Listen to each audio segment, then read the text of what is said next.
TINAPEC Chair, Undersecretary Laura Del Rosario.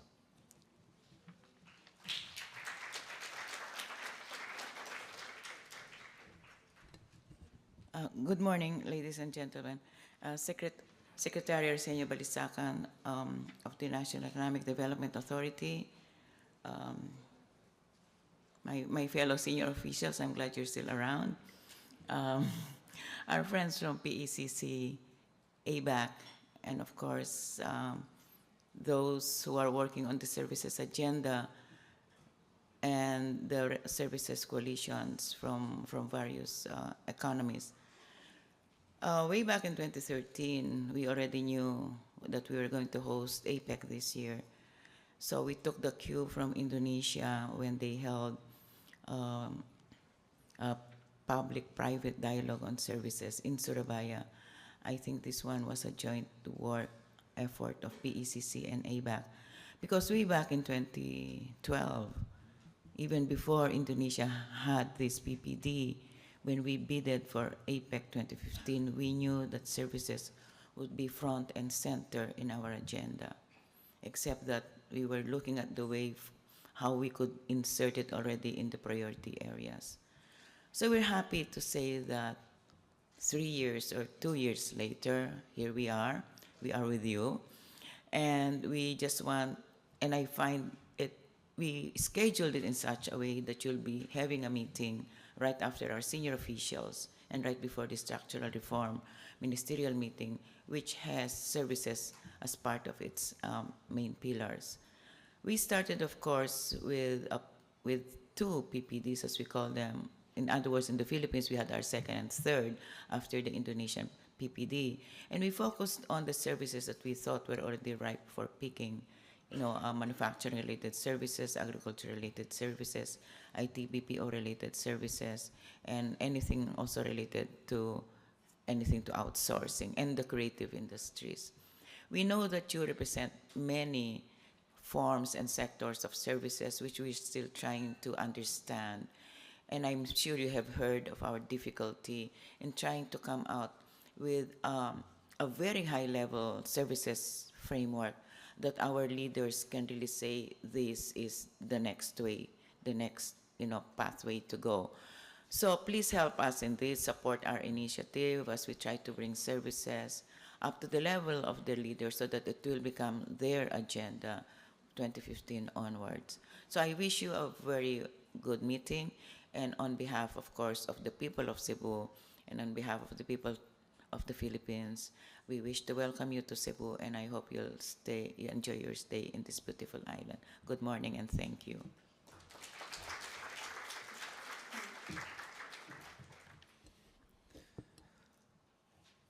To deliver his key message, the chair of the Structural Reform Ministerial Meeting, the Secretary of the National Economic Development Authority of the Philippines, the Honorable Arsenio Balisacan.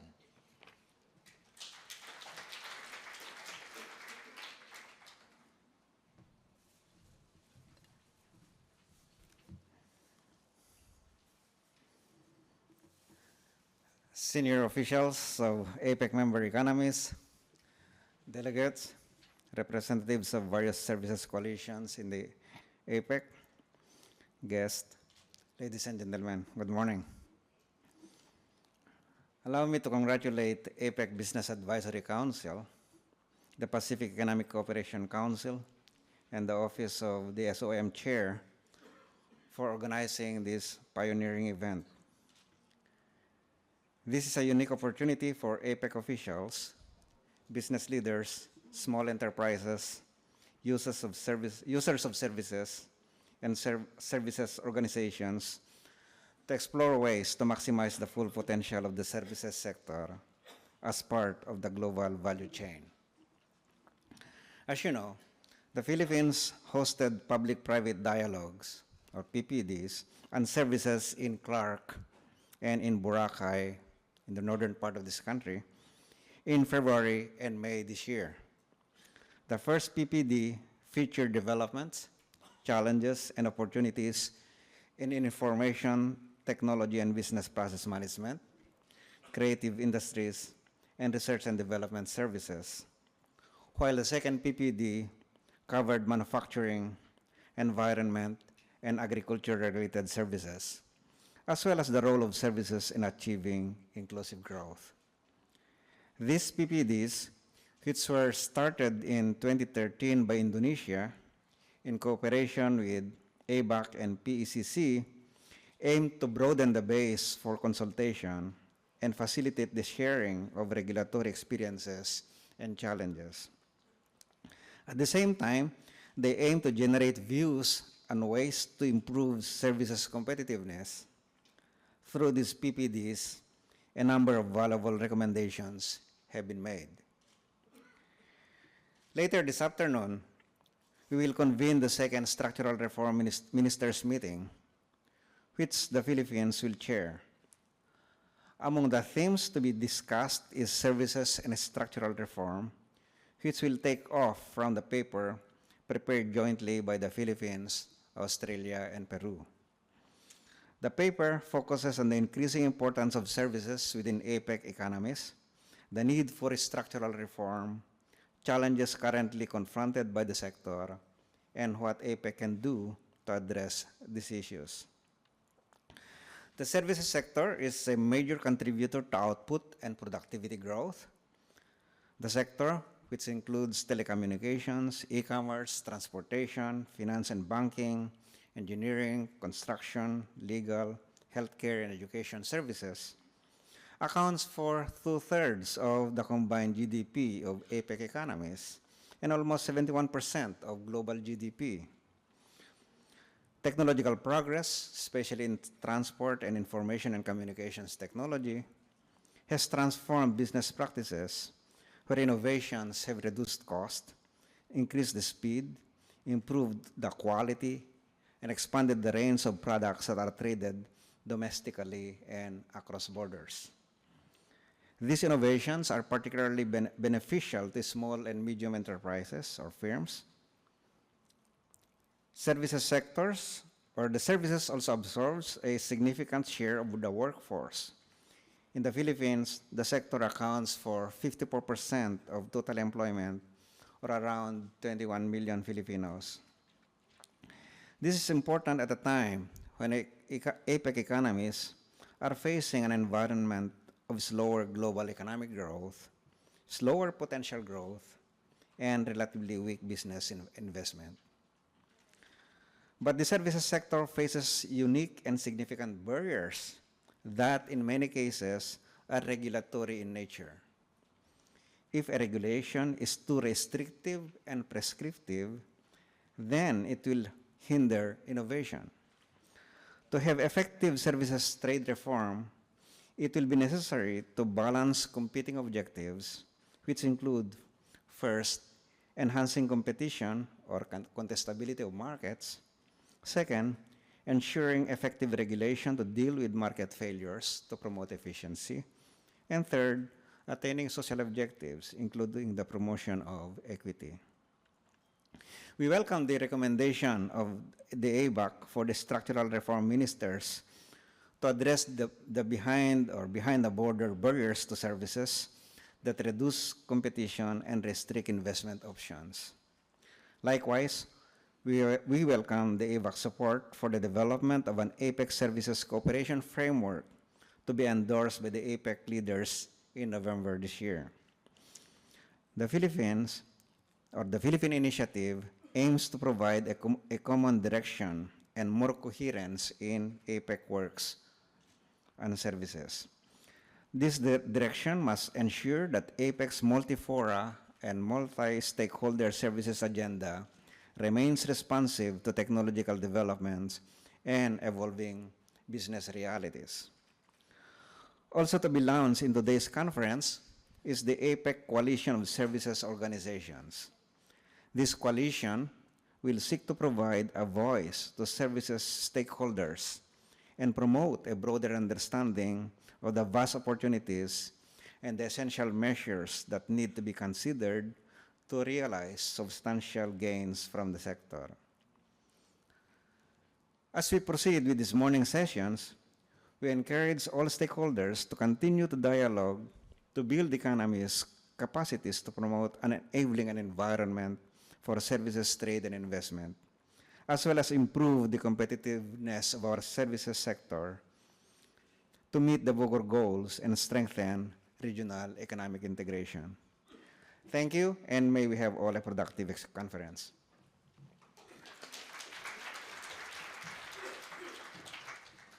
Thank you, sir. Moving on to our first panel discussion on structural reform and services, drivers to shape 21st century APEC.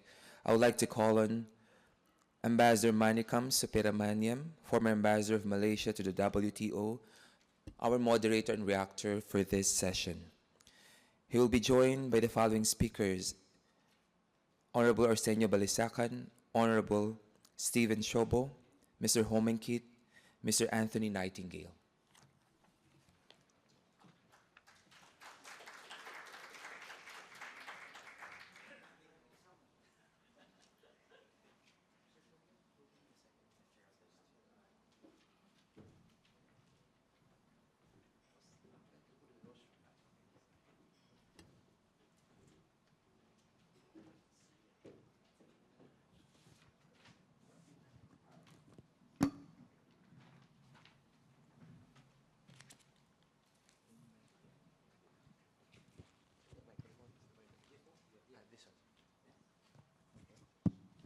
Well, I've been asked to. Well, good morning, everyone. I hope all of you had a very restful weekend. Of course, some of you must be attending a lot of meetings, but some of us had a restful weekend, so we are on the right track. Well, ladies and gentlemen, I have been asked to moderate this session, and of course, this panel of speakers are so distinguished. I feel a little bit, well, I must say I feel very honored and privileged, really, to moderate this session. Now, this panel session this morning will, of course, be addressing structural reforms in the services sector in particular. And I believe the speakers today will address the macro policy and development planning aspects, as well as the at the micro level, the transformation that is taking place at the firm level and the private sector perspective. You know, for those of us like myself, I focused a lot on trade and investment. I was a negotiator before and also a policymaker for Malaysia. You know, structural reforms actually reminds us of the importance of institution and the importance of regulations in terms of competition policy, pro-domestic policy settings. These are also all very important. And often, I have found in my experience in the past that trade negotiators and regulators often do not speak to each other enough. There seems to be a disconnect. And also, there seems to be a disconnect between the private sector and the policymakers. Now, this is a fact on the ground. And this is something that I think we need to really address. Now, I say this is all very important for the services sector because unlike the trade in goods, the barriers to trade lie beyond the border in the regulatory regime. The way we go about licensing firms, you know, to kind of what businesses they should do and where. I mean, these are all very restrictive elements. And I must say that we have with us, after looking at the biographies series, a very distinguished panel of speakers with expertise, really, to bring all these different elements into a single session. It's not going to be an easy task, but I'm very confident, given the kind of knowledge they have and the wisdom, that they will show us the path forward in terms of giving the services sector the importance that it deserves. You know, and all of them in a different way, has been a champion of the services sector in the region. There's absolutely no doubt about it. So we have the right mixture of speakers, some from the government, and the policy-making angle, from the policy-making perspective, as well as from the business community, to tell us exactly how they view the way the governments and institutions are moving in terms of putting the services sector in the right place. So it now gives me great pleasure in introducing the speakers. I'm sure they are holding many different positions, but I'm not going to read out what they have been doing, but just to give a very short biography of the speakers. The first speaker, of course, will be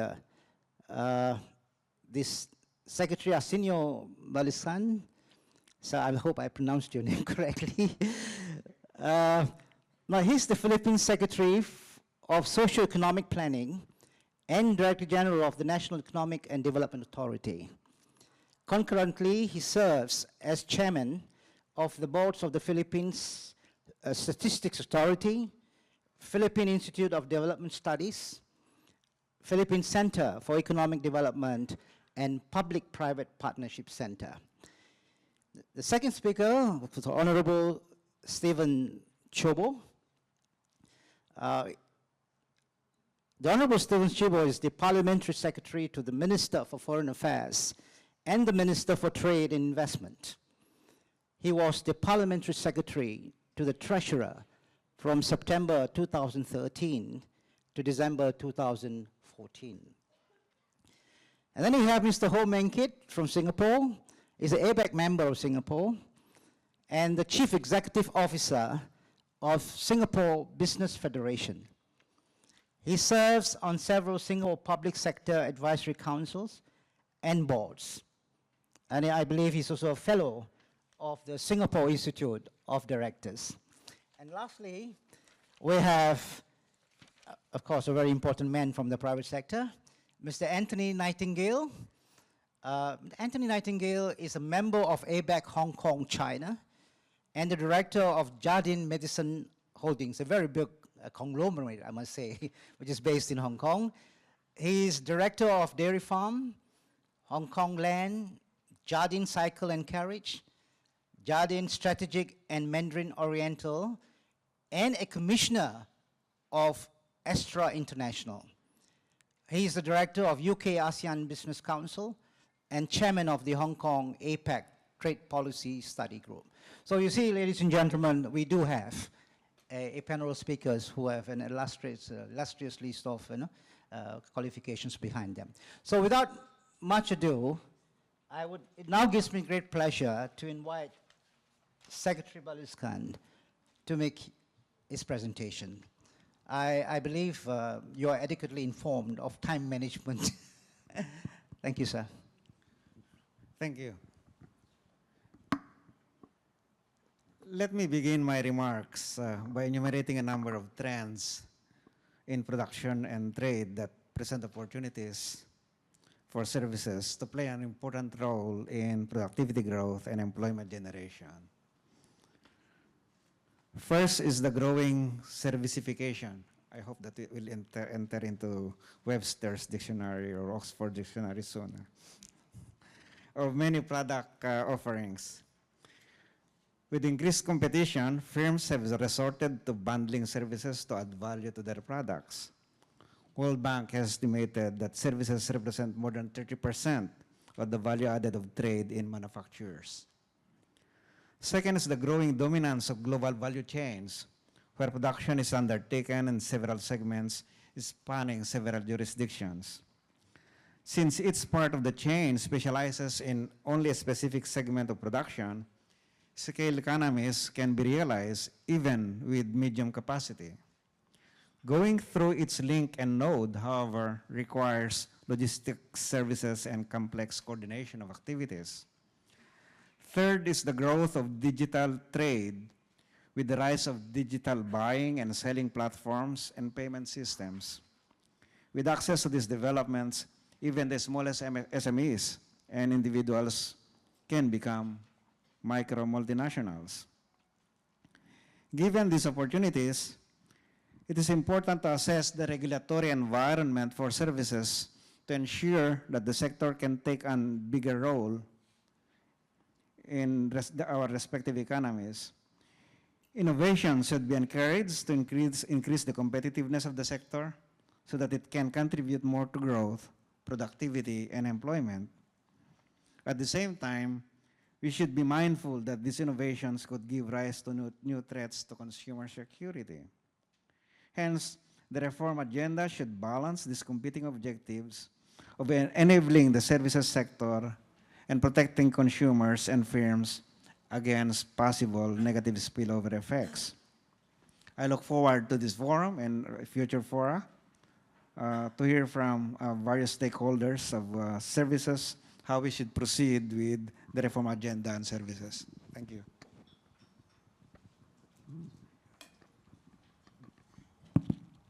Thank you very much. It was short and sweet. I suppose you want to give a lot of time for the interactive session that will follow later. I think that's very important. And thank you very much, sir, for your presentation. Can I have the pleasure of inviting the Honorable Siabod? You have the floor, sir. Well, thank you very much, and good morning. I'll confine my remarks to be fairly short too for discussion, but to provide some context from an Australian perspective, we're all gathered because there's a recognition that to drive continued economic growth, especially in a post-financial crisis world, we need to have a stronger emphasis on the services sector. Increasingly, as economies modernise, as they mature, there's a requirement to look at liberalised trade in the services sector to be a key driver of jobs growth and economic growth into the years ahead. Parallel with that is the requirement to liberalise opportunities for capital inflows in a world where capital increasingly can flow without boundaries to various jurisdictions. In an Australian context, we've sought to provide as much as possible a liberalised agenda domestically. We seek to pursue a liberalised services agenda in our region as well. We want to make sure that as a region we recognise the inherent benefits that flow from liberalised trade and services, from the fundamental improvement that will take place with respect to jobs, the need to ensure that we bring people into the services sector, and the recognition that it's a false economy to look at putting up non-tariff barriers, let's call them behind the border barriers, which actually don't service over the longer term domestic markets. There's always, of course, a challenge for any economy to look at ways to overcome some of the steadfast opposition that applies to liberalising trade and services. There will always be stakeholders that argue against a more competitive marketplace. But the political challenge, and it's one that Australia faces and indeed other economies throughout our region, is to overcome and recognise that those are stakeholder concerns, and that those stakeholder concerns, and most importantly the consumer interest and the broader economic interest, is best served through a more competitive marketplace, one in which services trades are liberalised, one which empowers people to become more employable across a range of sectors, and one which provides maximum opportunity for economies to trade with each other in a way that promotes increased services and, as I said, higher jobs and economic growth as a consequence.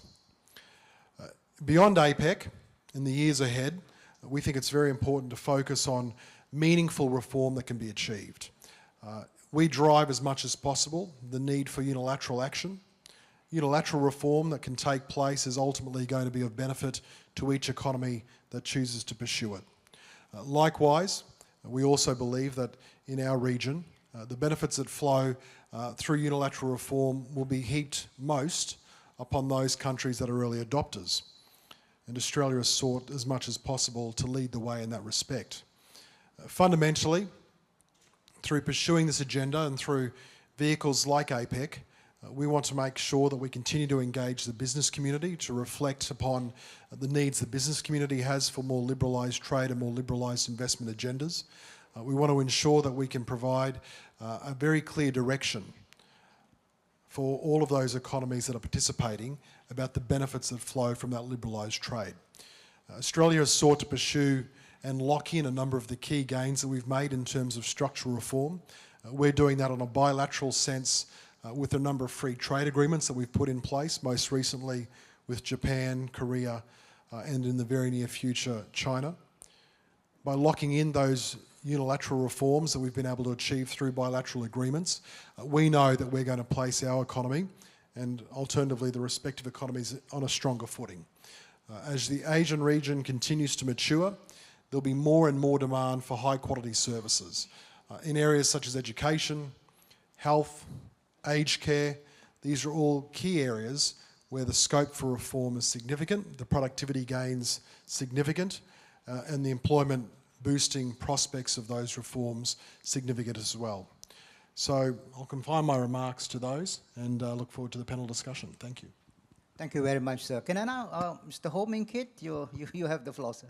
Thank you. I'd like to give the floor instead to Anthony to go first. Yeah? Oh, whatever. There's some negotiations going on. You have negotiations, sir. All right.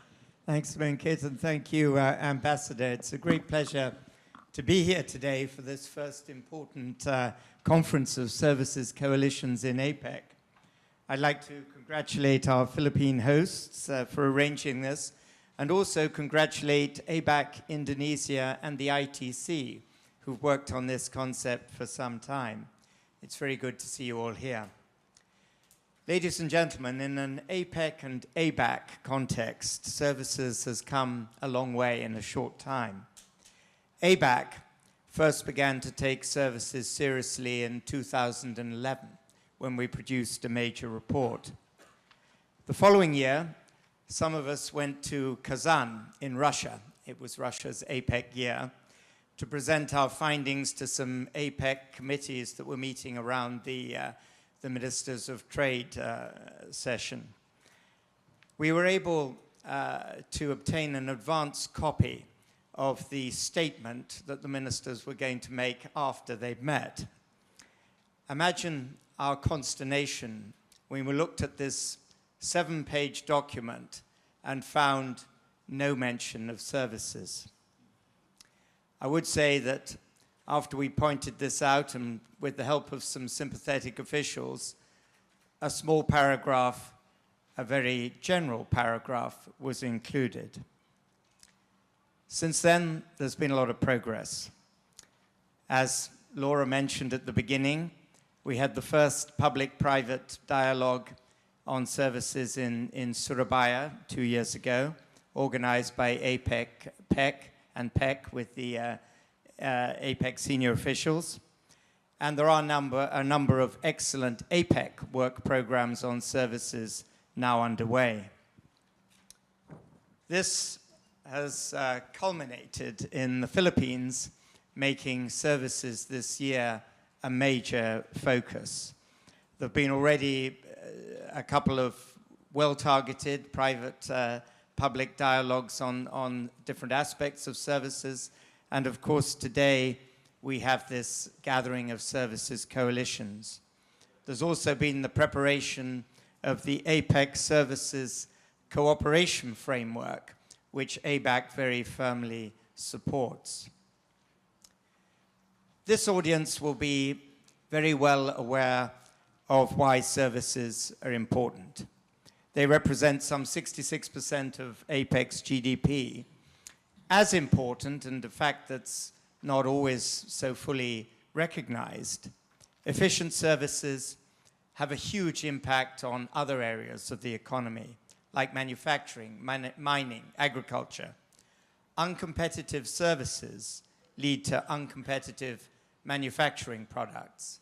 Bad for a country's exports, bad for consumers. Of course, business is not always a force for good in this and for open and competitive services. There are groups in all economies, often politically influential, that argue to maintain or erect protective barriers. Sometimes you can find a businessman arguing for protection in one situation and asking for market opening in another. I attended a conference on services last year where a speaker, CEO of a local architect firm, spent the first half of his presentation complaining that his government's rules were too lax, allowing in too much foreign competition. And the second half of the presentation was devoted to berating the government for not doing more to facilitate his entry into overseas markets.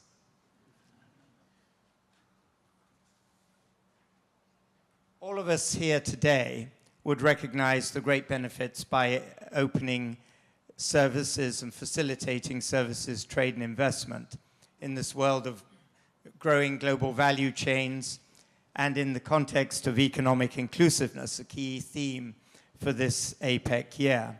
Small, medium, and micro, small, and medium enterprises seeking to enter international markets are especially disadvantaged by costs in battling inappropriate regulations or long delays in receiving approvals. As has already been mentioned, many of the barriers faced by services enterprises are regulatory and behind the border. So it's very suitable that this session ties together services and structural reform. The second APEC meeting of ministers on structural reform begins shortly, and we'll have the opportunity as ABAC to present our detailed recommendations then. Time doesn't permit me now to go over all those, but I would like to conclude with 5 basic principles. Business realizes that the public interest requires regulations. They are like death and taxes, part of the human condition. And business is not looking for special favors. But we would ask government, when forming and applying their regulations, to consider the following 5 principles: transparency, simplicity, consistency in the application of regulations, fairness, which means a level playing field, and speed of decisions. Thank you all very much.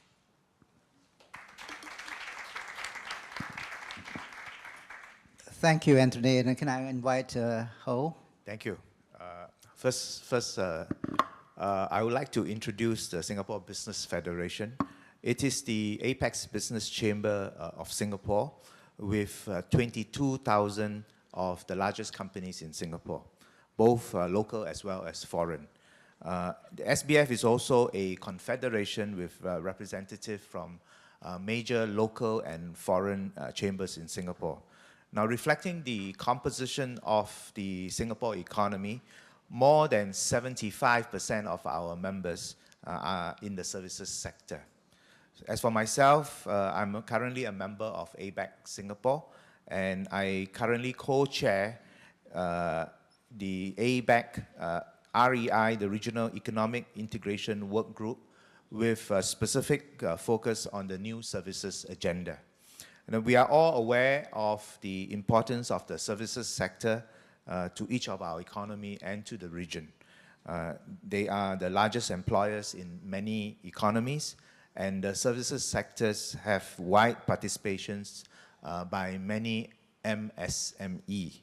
Now, data of trade in value added provided by the OECD suggests that the trade in value added in services may be almost half the world trade exports. Therefore, services jobs are jobs with good wages. However, developing the services sector face unique and significant challenges.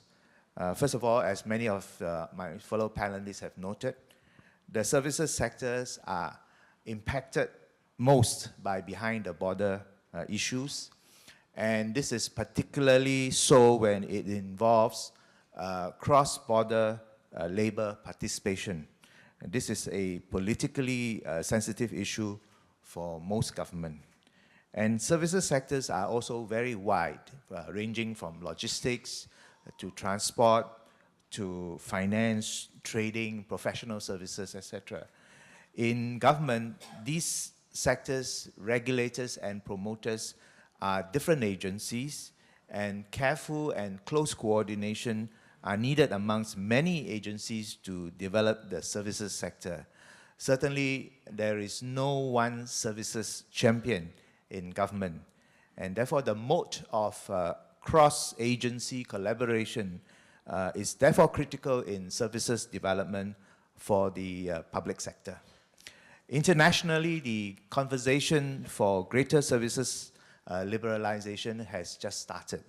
Therefore, it does not have the same institutional support as trade in manufactured goods or agriculture by world bodies such as the WTO and OECD. The good news is that this will surely improve and develop over time. Now, as globalized services are mostly from advanced economies, services liberalization are often caught in the rhetorics between developed and developing economies, between first and third world. Now, Anthony has just highlighted the importance ABAC placed on services and the excellent initiative which he has personally led. I commend especially the Philippines for proposing the APAC Services Cooperation Framework as a forward-looking strategy for services competitiveness in the APAC region. Now, ABAC strongly supports this framework for the following reason. First, we hope that it will be issued by the leaders to signal the importance of services to APAC. Second, it is an action plan with a roadmap, starting in 2016 with outcomes to be achieved by 2025. Now, businesses like action, not just talk. Now, it also, we strongly support this framework because it recognizes the importance of multi-stakeholder collaboration with the private sector, international organizations, and strengthens cross-fora collaboration within APAC. Now, elements of the ABAC new services agenda will align with the APAC Services Cooperation Framework. First, we will continue to participate in regular public-private sector dialogue on services to share information, learning, and experiences. Second, we will establish the Asia-Pacific Coalition of Services Organization as an effective platform for the business sector to increase cooperation and dialogue, share experiences on ways to increase growth and efficiency in services, and this coalition can be an important interface with APAC on services matter. Third, we should pursue ways to get better and more accessible data on services for APAC, which includes the enhancement of the APAC services trade across access requirement, the STAR database, to develop an APAC index to measure the regulatory environment on services similar to the OECD Services Trade Restrictive Index. This is a useful analytical tool to promote greater data transparency, benchmarking, and help track reform in the services sector. And we will also initiate work on the digital or internet economy, recognizing that technology will reshape industry, alter global value chain, and allow MSMEs to further participate in the global market. Thank you. Thank you, Mehit. Well, ladies and gentlemen, you have listened to 4 very good presentations, I must say. Indeed, I think there's a lot of food for thought. But I'm not so sure whether the plate is complete. Whether the plate is complete, and I'm sure the audience, the participants from the floor, will be able to make a lot of observations or even ask questions to ensure that the plate is full. So while you're reflecting, while the audience is reflecting on the questions or observations that you want to make, I want to take the opportunity of asking each one of the speakers a question. Now, for Secretary Baluskan, this afternoon, you will be chairing the structural reforms ministerial meeting. The last time when the leaders met in Beijing, they've been focusing on no, they've been focusing on innovation, uh, the innovation for development, for economic reform, and for growth. I'm sure the audience will be very interested to know how much progress that you have achieved during the course of this year, 2015. In particular, what role you see the services sector as playing in the quest for intensifying productivity growth in the region. Why is productivity so important? Is it important in terms of avoiding the middle income trap? Now, this is something that I would like you to respond. But let me also follow up with the other speakers before you take the floor to answer. Now, for the Honorable so I understand some years ago, reflecting your interest in tourism, you were one of the shadow minister for the services economy. I believe that's true, right? Now, this is indeed a very remarkable title. In fact, I think, if I'm not mistaken, that Australia is the first country in the world to have a full-fledged minister for the services economy. Now, Australia is currently experiencing the end of the longest boom in history, especially in the mining industry. Much like the one we saw, the gold rush, sometime in the 1880s. So what is the Australian government doing to refocus attention on the long neglected but high-performing services sector, which after all account for 80% of the employment in Australia? That's something that I would like you to comment. Now, coming back to our business community representatives, Ho Meng Kit, although you spoke last, perhaps you'll be the third to answer the question before Anthony. Now, one of ABAC's objectives of the conference today, as I understand it, is to mobilize and to give an opportunity to some additional service stakeholders, especially in the micro and small and medium scale enterprises. Now, I mean, you have brought that in to influence the conversation that is taking place in the APEC process. Now, how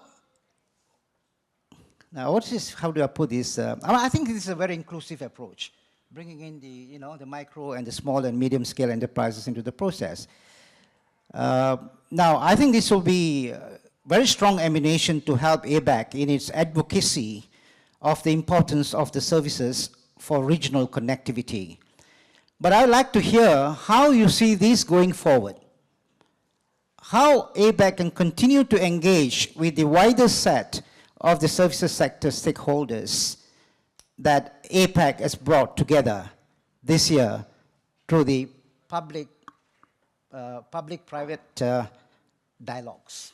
And that is something that you may wish to comment upon. And lastly, Anthony, I know that you have been one of the long-standing champions of the public-private dialogue. In APAC, on trade in services and of course in investment, I mean, this is what you have been, very strong in your, in your arguments. The two often go hand in hand, and you have correctly pointed this out in your presentation. Indeed, we probably won't be having today's conference if it wasn't for your tireless efforts over the last 5 years.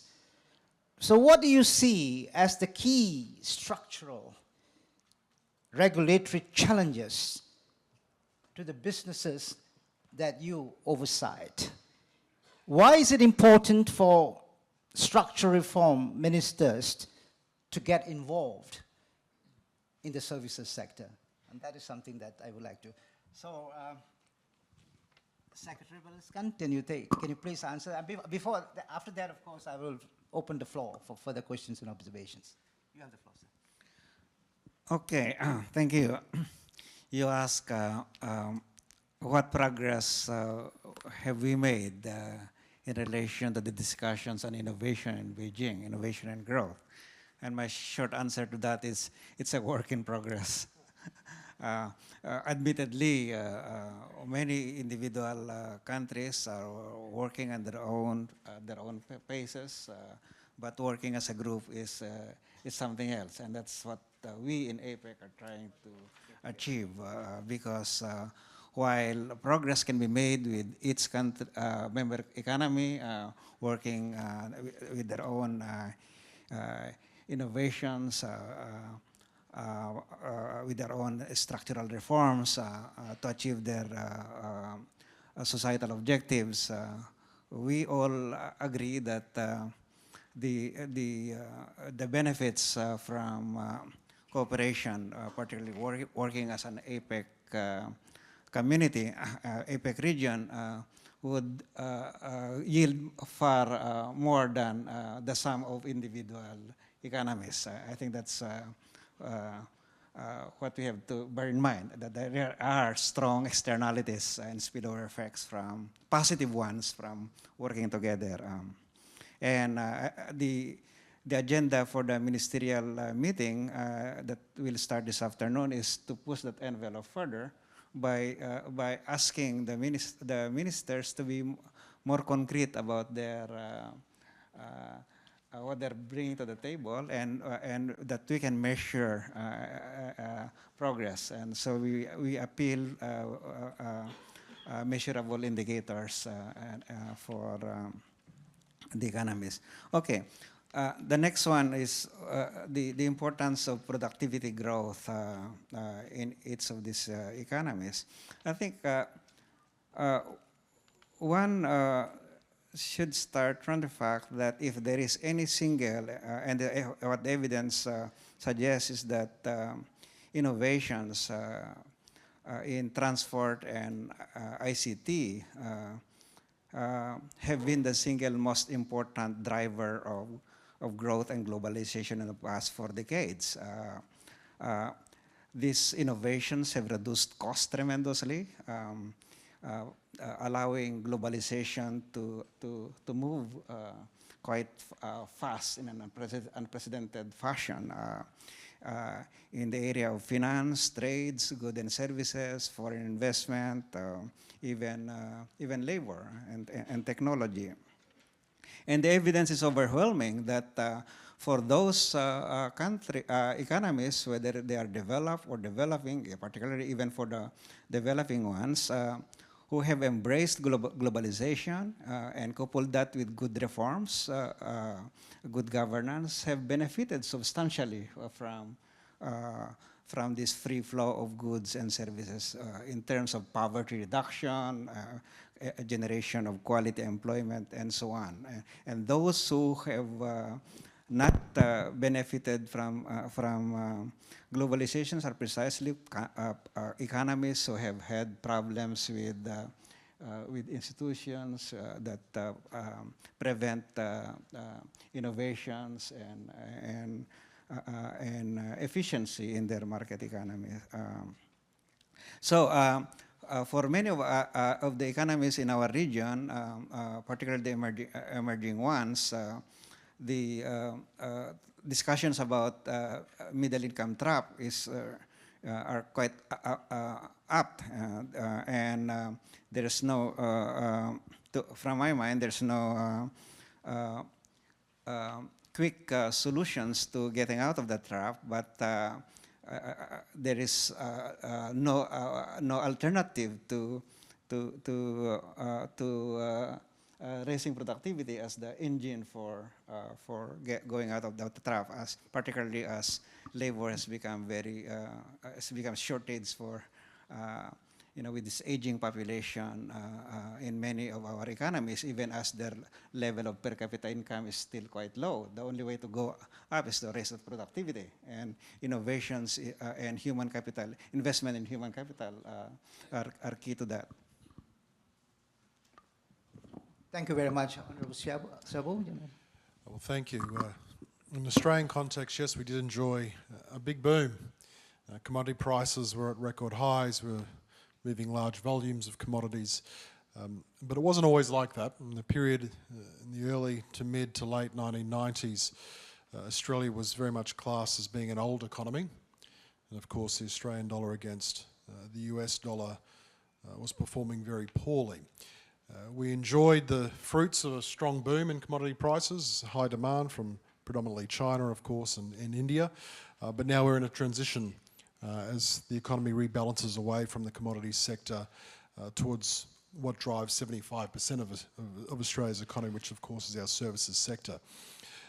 In my role as the former Shadow Minister for the Services Economy, and really what lay at the heart of the government's agenda with respect to services is the recognition that given it is such a significant employer of the population, given that in many developed countries that have a very large percentage of GDP built around the services economy, given that in a number of countries unemployment rates are relatively low, there has to be productivity gains in order to achieve higher economic growth and in order to drive a higher standard of living into the future.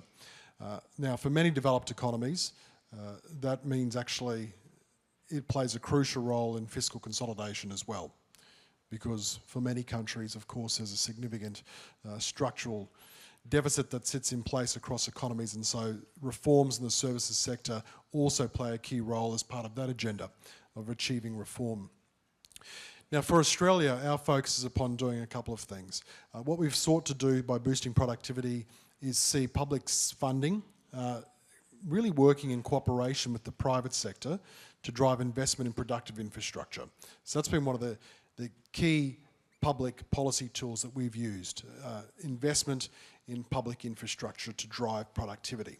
Now, parallel with that, specifically on the services side of the economy, we've sought to introduce reforms across a range of areas, but by and large what we would term as being a reduction in red tape as being one of the critical drivers. And one of the initiatives that we've undertaken as a government is to dedicate days of our parliament towards repealing legislation.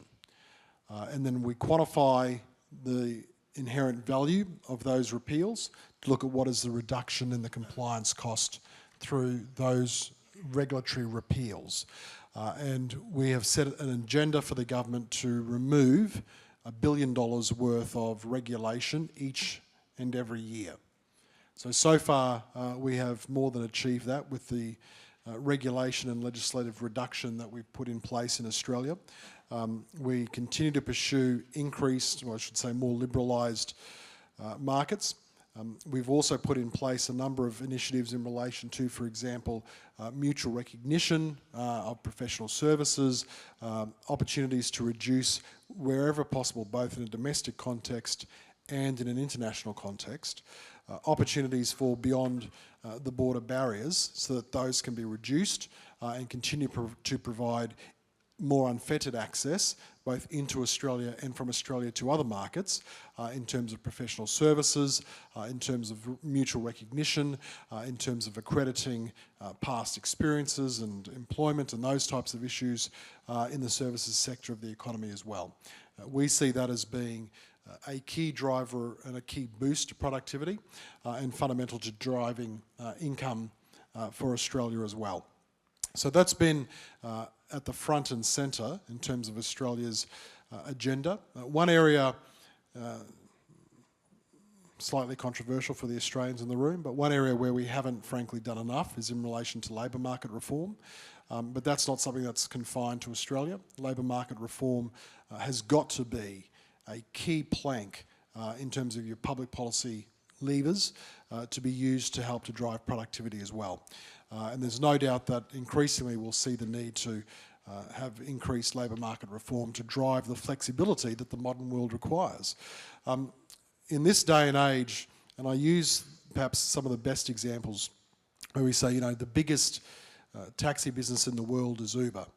The biggest hotel business in the world is Airbnb. People have heard these comments before. The biggest media industry in the world that employs no journalists is Facebook. In the modern digital age, people, consumers, will find a workaround. So domestic regulations which require, frankly, which impose barriers to both labour mobility, to both the inflows of capital, as well as barriers to entry for new participants, consumers will just bypass it. So you can have, for example, in the Australian context, all the rules you want around taxi licensing, for example, but people will just bypass it and use an online platform that's provided by, for example, a business like Uber to get around those regulations. So there must be the recognition that in an increasingly digitised world, we've got to make sure that we are not providing false hope and realise that competition is here to stay. And if it's not provided in a domestic context, it will come from an international supplier, and they may use an online platform or some other form of digital medium to reach consumers who will vote with their feet. And so really that lays at the core in terms of the government's policy focus around ways that we can reduce barriers, provide more liberalised markets, both, as I said, domestically and internationally, drive income, drive employment and drive productivity. Thank you very much for the very comprehensive response to my question. Minkit, you have... Thank you. Maybe I just make a point to address the issue of MSME. I think it's very critical and important to integrate the conversation around MSME into the services agenda. First, I think for many economies, I think for all economies, MSME is an important development, and it's a development which I think government would unilaterally do because they want to improve the MSME sectors in their own economies, recognizing that MSME make up more than 90% of enterprises in that economy, or employ the most number of people as a sector, and probably create more than 50% of the total output of the economy. So there is a lot of unilateral structural reform that that governments would do just to improve their own MSME sector in itself. And technology now is bringing the possibility of allowing MSME to participate in global market. And now we're talking about maybe global MNCs, which are small companies rather than large companies. So for MSMEs to participate in global market, the kind of reform that is needed will also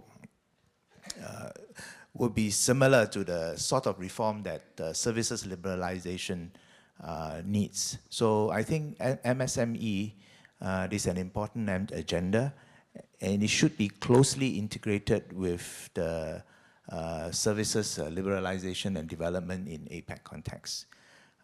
Okay. Anthony, okay. Thanks, Ambassador. I'll go quickly. You asked me to again comment on services in relation to structural reform. Of course, structural reform is not only about services, but it is extremely important to services. I think the key message is to try to get over to governments is this point, that if you protect a particular sector, let's say you protect your logistics sector and only allow certain companies, maybe local companies, to participate, or you do the same to the telecom, what you're doing with that is you're disadvantaging other sectors of your economy. You're making your manufacturing more expensive, and you're making products for your consumers more expensive. And often they're also getting less variety and less good quality. So it really is hugely in the benefit of governments to consider an open services regime. And again, when you come to regulation, I know it's very easy for a businessman sitting here, you know, to say these kind of things, and governments have to take into account public interest and lots of pressure groups. But really, transparency, as much as you can make it easy for people to understand, which also leads to simplicity, the application of the rule of law, so you have legal certainty, consistent application of regulation, a level playing field. These are all key ingredients to a structural reform program. And I'm sure in the next day and a half, the ministers will be getting into all of that and more in great detail. Thank you. Thank you very much. Well, we have come to the end of the presentations from the speakers. Now, I'm going to give this opportunity to all of you, and please make sure you tear their presentations to pieces. You may agree on some, may not agree on some, so please be free, be candid. It's acceptable in this forum. Yes, madam, you have the floor. Thank you very much for the interesting presentation. Do you want to introduce? I mean, yes, you want to indicate your name? My name is Asa Larsson. I work for DHL. I'm not the SOM vice chair, as it says here. This sign ended up here. Maybe I look like a vice chair. I was very encouraged to hear the words concrete measures, action plan, and so forth. The sector that I represent, logistics and transportation, remains today one of the most restrictive sectors, actually, especially if you look at air transport, maritime transport, which I think in every APEC country is very closed still. We don't have open skies, and we heard remarks of how important it is to integrate SMEs into global value chains. I mean, this is the obvious way to do this. And often I find these restrictions in countries are more based on, let's say, emotional reasons rather than pure economic arguments. So I would really wish that this action plan and the discussions this afternoon also include, say, a requirement to have some cost-benefit analysis before a sector is either opened or closed. In my work, I cover the Southeast Asia region, and there we see the major economies in this region have actually a very restrictive services regime. Some country, not to say, one country, persistently makes it more and more difficult for services companies or for foreign services companies to operate in that country. So to me, the most important thing would really to base this discussion that the ministers have, and also nationally, on rational economic arguments rather than emotional, and covering up under this famous phrase of national security or national interest, which is, as far as I know, there's no really uniform definition of that either. Thank you. Thank you. Well, personally, I do not disagree with you. In fact, I agree with you fully that there's something needs to be done. Maybe, well, this is open to the panel of speakers. Anybody here who wants to respond to that observation? Just to say, Ambassador, of course I completely agree, because I kind of made that same point a little earlier, but not as eloquently. But it is all back to that situation, that when you protect local interests, you disadvantage other local interests. In the case of logistics and DHL, when you essentially force your local MSMEs or even big companies to pay extra, you're adding costs, you're making them less competitive, and you're also disadvantaging your consumers. I don't think when governments look at these things, particularly those that come with a trade negotiator mentality, they think enough about the consumers in their country, and also about the business interests that they're not protecting, that are disadvantaged by that protection. Thank you. Is anybody else from the panel want to take? Secretary Pelaskan? Yes. I think since I'm the only minister around here, I definitely we will take that issue at the meeting this afternoon. And in fact, it's in the agenda, and we are pushing for indeed a more rational decision making in the case of particular services sector. in the case of the Philippines, we have quite a number of illustrative cases where the kind of argument you are making is very much evident. In the 1990s, for example, we have a monopoly of so many industries, our industries, particularly the telecom was monopolized then. And it took a certain leader from within our region to criticize us, saying that 98% of our population don't have telephones, and the remaining 2% don't have are waiting for the dial tone. That led to a massive reform, and the results are quite significant. As a result, we have become one of the major capitals of business process management in the world. It's the fastest growing business process management now. It's the fastest growing sector in the economy. And so the benefits are very obvious, and that's the kind of discipline that we would want to see in our decision making, looking at the benefits and costs, looking at the efficiency gains, looking at the efficiency losses, and in fact, pinning down what all these national security arguments, or even in our case, cases like self-sufficiency in food. It's quite also an important, a politically sensitive issue for many government economies in our region, including our own. Thank you. Thank you, Minister. I don't know. In the case of, since you're the minister, I've always had this concern that whilst the services sector is extremely important, they recognize the benefits. At the same time, as Anthony pointed out, there are pressure groups, against liberalization of the services sector. So I think something needs to be done, for us to make a rational decision based on economic pragmatism. How do you go about, for example, in terms of, getting that? How do you make it politically viable? I think we in developing economies, I noticed that we have not been doing enough, We have not been doing enough to look at the reasoning of the private sector, for example, the overall economic benefits.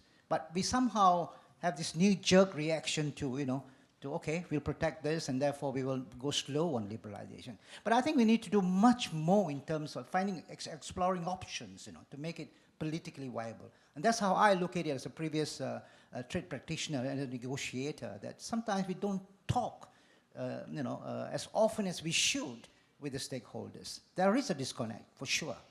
And unless we get that connected, unless we get the private sector to participate more proactively, get engaged then, I think we will still have that problem.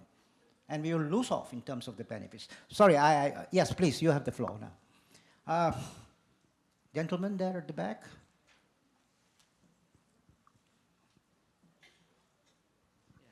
Thank you. Thanks to APEC, I have my APEC business travel card, visa-free in 19 countries. And thanks to APEC also, I'm an APEC registered architect and have been able to work in 38 countries. Question, I've observed that countries that have more lawyers per hectare over-regulate. And maybe we should open up the legal profession. And maybe I would share also, 77 till 81, the ruler of Dubai invited me to help fast-track Dubai from the fourth world into the first world. And Sheikh Rashid said, what is good for business is good for Dubai. Permits must be approved in one day. And the bureaucrat who has any objection has only a fortnight, 2 weeks to justify his objection. Because the businessman, it's his own money, his own reputation, his own land. Maybe at APEC, to shame the overregulated nations, we compare how much it takes. Like, I service the real estate and construction industry. In my part of the world, 44 signatories to put up a building, from the land to the vertical. And maybe if we compare, we can learn from each other. I'm open to opening up our professions of urban planning and architecture in the Philippines. We are 7,000 islands. We only have 800 urban planners. We have probably the lousiest airports, but we don't allow airport experts because they are not Filipinos. So these are services that we could open up, and maybe we could export our lawyers to other countries.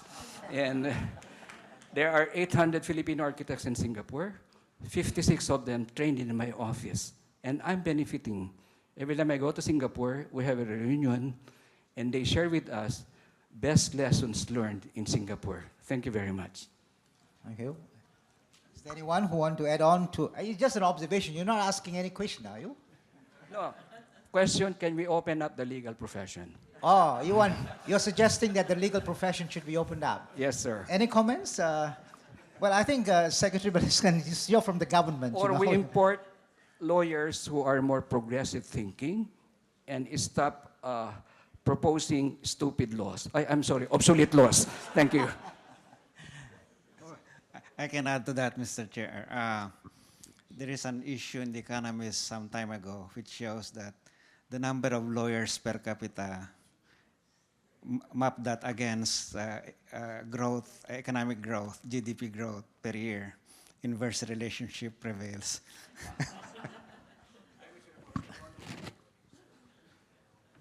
Yes, gentleman at the back there. I'm Max Rico Hermoso, representing the millions of seaweed growers in ASEAN as the chairman of the ASEAN's Seaweed Industry Club.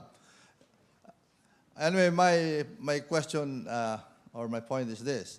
In the Boracay structural reform meeting, I interposed an inquiry for a more favorable customs regulations among APEC nations. And I wonder if it has been discussed. As they say, it will be passed on to the customs group, or hopefully it will be discussed this afternoon, as Secretary Balisacan has indicated that there would be seniors meeting this afternoon. Anyway, and that's the point. And secondly, is about transport, as Secretary Balisacan also indicated. The cost to ship from here to Europe is almost half of going to the west coast of the United States. Now, the price of oil has gone down less than half. We have not felt the effect. Thank you. Is anyone? Secretary Baliscan, you... I'm sorry, because these are questions, which are actually posed to the policy makers. In the case of customs, improving the customs administration, the procedures, the regulations, and so on. This comes under this area of trade facilitation, And in fact, if I'm not mistaken, Secretary Baliscan, we're doing quite a lot of work, not only in APEC, but also in ASEAN. In ASEAN, there's a lot of progress which is being achieved in the context of trade facilitation. And I don't know whether you realize that there is this concept called the single window. We have not only single windows at the national level, but we also have ASEAN single window at the regional level. You want to answer, Laura? Ambassador, the chair of the CDI is here. Oh, okay. The chairman of the Committee on Trade and Investment. I'm sure when I was in APEC, as some leader, we were doing quite a lot on trade facilitation. Yes, I'm glad you're here. Well, if I can, Mr. Chair, I certainly don't want to prevent Dr. Balisacan from speaking as well. I'd probably just make 2 points. The first, one thing that APEC could do is to encourage all economies to finalise their domestic procedures for ratifying the trade facilitation agreement in the WTO. At the moment, only 9 APEC economies have notified their acceptance of the trade facilitation agreement. Trade ministers in Boracay made a strong call for all APEC economies to have finished that notification process by the leaders' meeting in Manila, so that would send a strong signal of APEC's support for the entry into force of this important agreement. Secondly, APEC has always been a leader in trade facilitation. We're doing a lot of capacity building at the very micro level to improve customs procedures like advance rulings, express shipments, early release of goods. So it's definitely a very prominent part of the APEC agenda. It requires a lot of in-economy capacity building, changing systems. Things don't happen, we don't necessarily see results overnight, but it's one of these incremental reform measures that is important. And thirdly, there's a lot of innovative work in APEC looking at how to use technologies to better improve port efficiency or supply chain visibility. There's a very vibrant agenda on global data standards, the barcodes that help exporters track and trace their product. China's leading a new initiative on a model e-port, application of ICT technologies to improve maritime port efficiency. So APEC, I think, is a very good forum for taking forward customs procedures. Thank you. Well, you got a response, a very comprehensive response. A lot of work which is being done. Don't get worried, okay? There'll be more. Well, I've been told that we have in the interest of time. We just have 3 minutes, although we started a few minutes later than that was scheduled to us. But just time for one more question, please, from the floor. I've been asked to wrap up the session. Yes, sir, you have the floor. Thank you. Ken Waller from the APEC Study Centre in Australia, Melbourne. We've talked a lot about structural reform and liberalisation and the BOGAR goals. Let me put my heart on the line. I believe entirely in the BOGAR goals. I think what we're doing in APEC is admirable. We're talking a lot about liberalisation, and the point we haven't discussed in the structural reform agenda yet this session is human capital. I think one of the issues we've got to bring into play is the adjustment processes that workforces require in adapting to liberalisation. It's a primary issue for a plurilateral society, and I think we've got to face up to that. It ought to be on the structural reform agenda. Thank you. Well, I must say that's a very pertinent observation. And is there anyone from the panel who want to respond to it? Well, if there's none, then I just want to say that, this is an extremely important area, building up not only human capacity, but also institutional capacity in implementing some of the obligations that you undertake in the context of liberalization. And I've noted that in many economies, many of them are not yet ready to assume obligations in the context of liberalization. And this is where it's important that we have this confidence-building process, trust-building process, building up the capacity not only of the human resources, the skill resources, but also institutional capacity to cope with liberalization. And unless and until we deal with this issue in a very serious manner, we are going to have problems, in several economies of APEC, where they will be quite resistant to liberalization in trade and services. That's the response that I would like to make in response to the observation you made. Well, it's so difficult to sum up, given the time, interest of time. I don't think it's difficult for me to sum up the very rich and very diverse range of issues and observations that have come to the fore. But I just want to take this opportunity to thank the speakers for their very informative and very insightful views and observations. I think we all have benefited substantially from their contributions. Now, but I also must say that we have to acknowledge the importance of the private sector. I think they're very, very important in terms of driving the services sector forward. And they have put in a lot of energy and resources in this, and I think we need to cope with that. The governments will need to sort of work together with the private sector in order that we move forward. Now, we are very fortunate to acknowledge the support that the PECC, for example, the Pacific Economic Cooperation Council, and the United Nations International Trade Center, I think they have been very, very proactively involved in supporting the services sector development. And finally, I know that the business representatives are looking forward, really they're very keen to looking forward to governments carrying forward this process. And I'm sure we're going to hear a lot of that coming from the next session, what the expectations of the private sector are in terms of, in the context of private-public dialogues and so on and so forth, and what kind of, how we could energize the engagement of the private sector in the context of these regulatory institutions which sometimes overly cautious, or even the trade policy makers and negotiators who are overly cautious. So I think we need to do quite a bit in that area. So those are some of the very general remarks. I don't want to, as I said, that there have been very rich kind of contributions coming from the panel. So on that note, we have come to the close. But as usual, let us give a loud applause to the speakers and also to the participants that contributed. So thank you very much, and I think it is time to have a cup of tea or coffee. I believe it is so.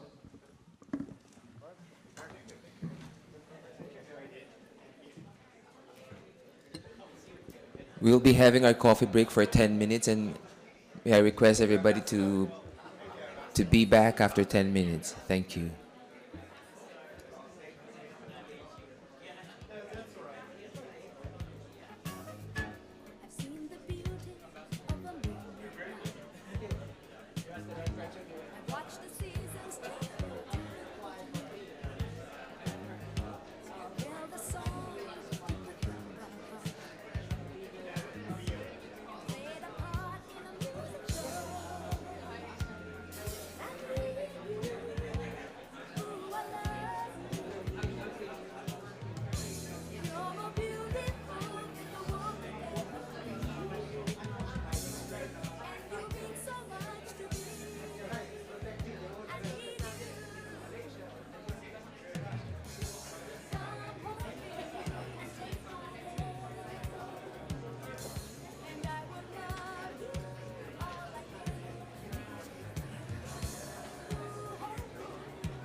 Testing, check, check, check.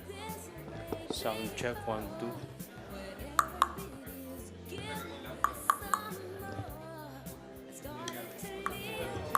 Check.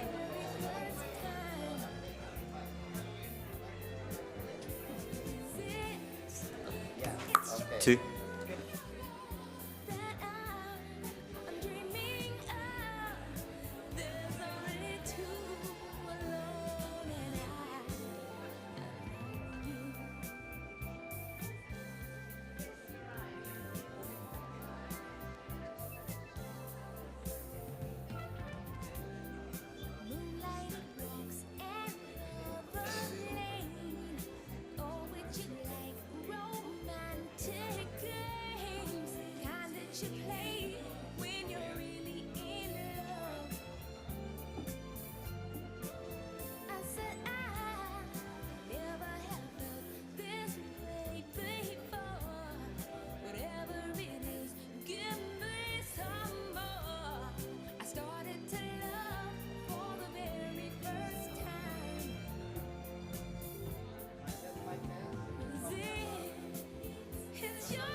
Okay.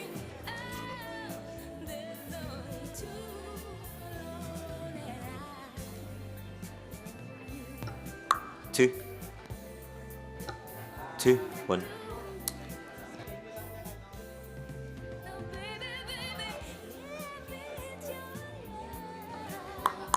Two, one.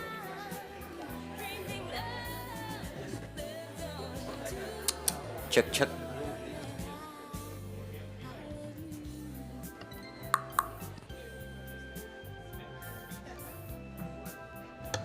2.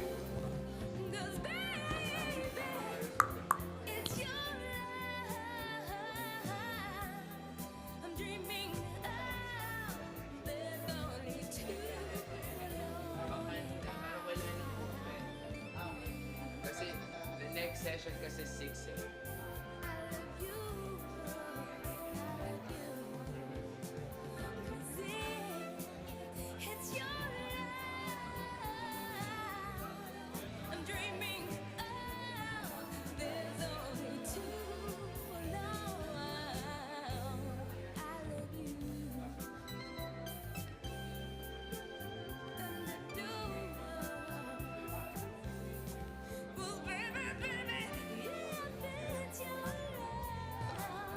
Check, 1, 2. Hey. Siya well. Ringan siya. Check, 1, 2, 3. Walang.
Hindi, okay lang, okay lang.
That's right. Ring that bell.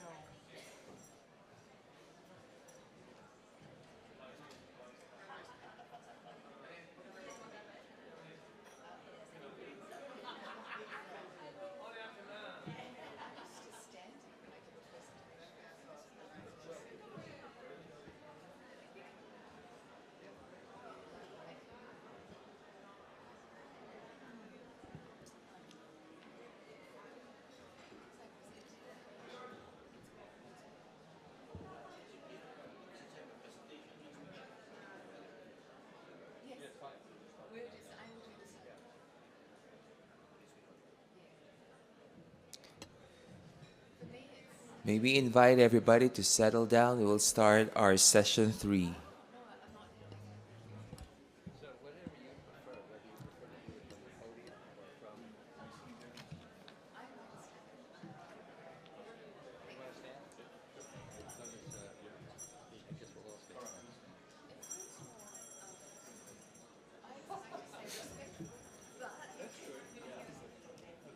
This is very efficient. Get all of us up here already. Yeah. So, Bill,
Is it?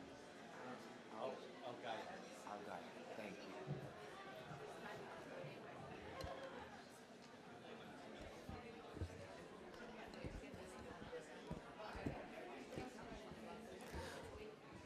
Good morning once again and welcome back. Our third session is entitled Why Business Needs More Competitive Services. This session will be moderated by the President of the U.S. Coalition of Service Industries, Mr. Peter Algayer.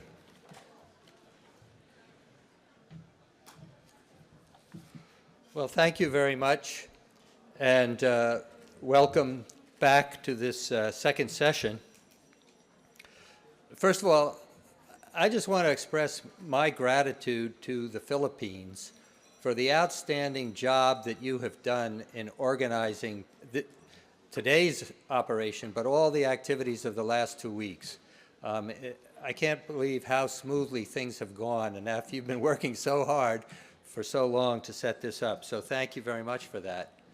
And also, I'd like to thank those who were working to put together this program today, to the people from APEC, from ABAC, and from the International Trade Center in Geneva.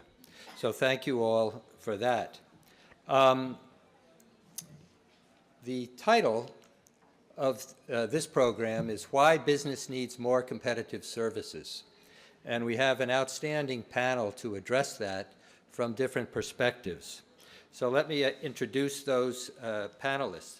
First of all, we have Professor Christopher Findley, who is, all of these panelists, like the previous panel, have multiple hats that they wear.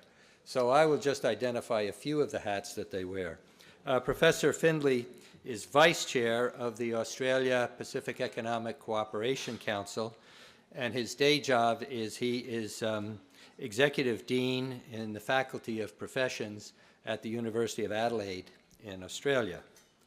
The second speaker will be Vivienne Arnold, She is president of the Australian Services Roundtable, and she's also CEO of Franklin Phillips, an executive search firm. And of course, remember the last comment in the previous panel was all about human capital and mobility of skills. So this is an appropriate subject to have in this panel as well. The speaker after that will be Bill Luce. He is the private sector co-chair of the Philippines National Competitiveness Council, but he's also CEO of the APEC 2015 CEO Summit of the host committee here in the Philippines. So thank you for that, Bill. And then our fourth speaker is Dr. Ernesto Ordonez. He is president of Alianza Agriculture, but he's also president of the Cement Manufacturers Association of the Philippines. So he not only tills the soil, but he cements over the soil. But seriously, in his job, especially on the agricultural side, he has a lot to do with not just big agriculture, but especially small farmers as well. And I think that will be an important element here today.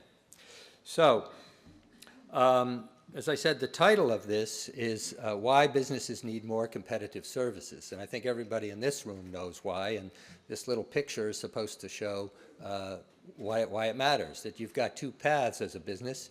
One is success, one is failure. And if you don't have access to efficient and economical services, you're going to take that failure path. Now, why are services so important? We are really right now in the midst of what I call the services revolution.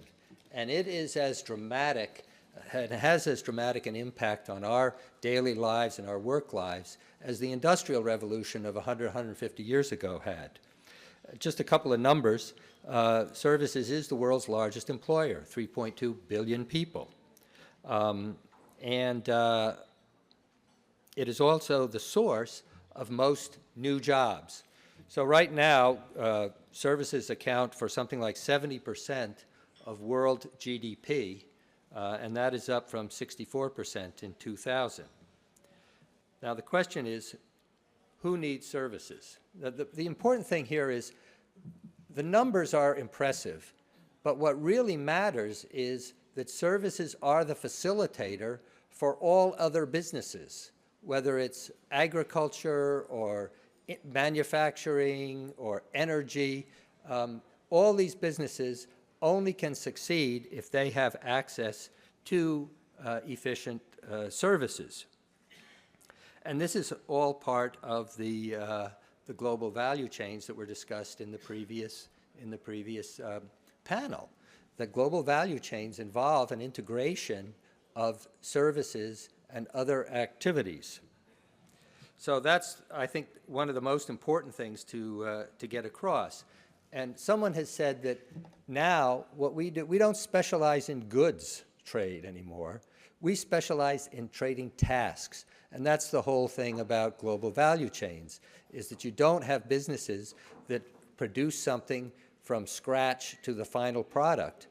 You have businesses that are using different inputs and different components, different activities that they are combining globally to put together a product and to provide that product to consumers. So here's just a range of the kinds of services that any business uses. And it's true no matter what business you're in. So manufacturing, if you think of businesses such as Siemens or Boeing or General Electric, they are very dependent on all range of services, some of which they provide themselves from their own employees, some of which they contract with. So what we're talking about in something like these big manufacturers is they need accounting services, finance services, legal services, advertising, engineering, logistics, just to name a few. Or if you ask any farmer is very dependent upon services as well. They need crop insurance, they also need logistics, distribution, storage, financing, and developing countries and small businesses are particularly dependent upon services. They can't provide these themselves, so they need access to economical and efficient services as well. Now, one thing about services. This gentleman here, Mark Twain, was a writer in the 19th century in the United States, and he, among other things, talked about lies, damn lies, and statistics. And what he meant by that was that statistics can be very misleading. And one statistic I want to share with you is the very misleading statistic about trade and services. If you look at the normal balance of payment statistics on trade, you will find that they claim that 23% of trade is trade and services. But what the WTO and the World Bank or the OECD did is they looked at the movement of trade and they said, you know, when an automobile comes across the border, the entire value of that automobile or that airplane or that generator is attributed to manufacturers. But in fact, a lot of what went into that airplane or that generator were services. And so what the WTO and the OECD did is they broke down all of these products using value-added techniques to say, well, how much of the value of that automobile was manufacturing, how much of the value was services? And they did that for all these different trade flows in the different sectors. And basically they found out that instead of services accounting for 23% of world trade, services account for 45% of world trade. So that, I think, is a very dynamic, or dramatic, I should say, illustration of the importance of services and the growing importance of services, especially in international trade.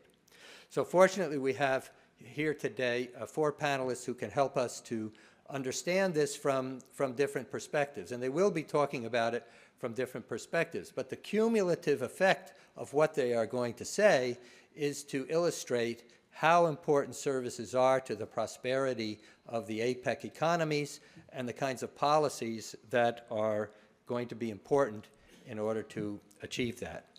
So we will get started right now. And as I said, the first speaker will be Professor Christopher Findlay from Australia.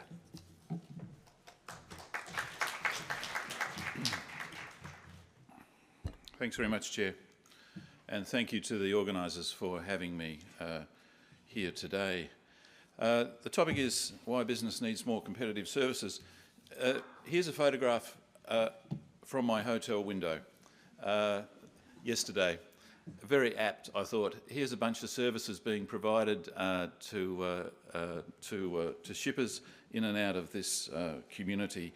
And this is an illustration of what the Chairman just mentioned, the range of services which are included in the value of manufactured products. The Chairman also mentioned the OECD trade and value-added data, and there's an extract on the top left from their report which shows measures of the extent to which services are included in the value of manufactured exports for a range of different sectors, and you can see both quite high numbers there and also increases in those shares. I think one of the interesting things is it's not only services which are embodied in the products which are exported now, but it's also the flow of services which follow products after they've been sold and bought by consumers. A relative of mine recently was parked at traffic lights in Melbourne, and she was struck by a vehicle from behind, and to her amazement, a voice appeared from her dashboard to say, "Mrs. Findlay, are you okay?" And it was the service provider attached with the after-sales service who was actually monitoring the vehicle and received a report that she'd been involved in an incident. So that sort of tracking afterwards and the collection of data and reporting back is becoming, I think, a big part of manufacturing. So that's one reason why services drive performance. The Chairman also mentioned the global value chain story and the breakup of the the value-adding activity into a series of tasks, which both have to be preceded and followed by the delivery of a service. So, for example, suppose I'm a component maker in an economy like Indonesia, looking to get into the global value chain. I'm in one of those little blocks in the figure there. Then my competitiveness is going to depend on my ability to both have delivered to me the thing that I'm supposed to be working on and then take it away from me and send it on to the next stage of production. I have to get connected inwards and outwards to participate in that process. So these are familiar contributions of services which people have mentioned today. Another one I notice increasingly talked about is the provision of urban services or urban amenities. This is related to the war for talent, if you like. It's, the observation is that as many economies and enterprises are looking for more creative workers and the workforce is increasingly globally mobile, then where I'm based my ability to attract staff to where I'm based is going to depend on the quality of the urban environment, and that in turn depends on the quality of the urban services that are provided.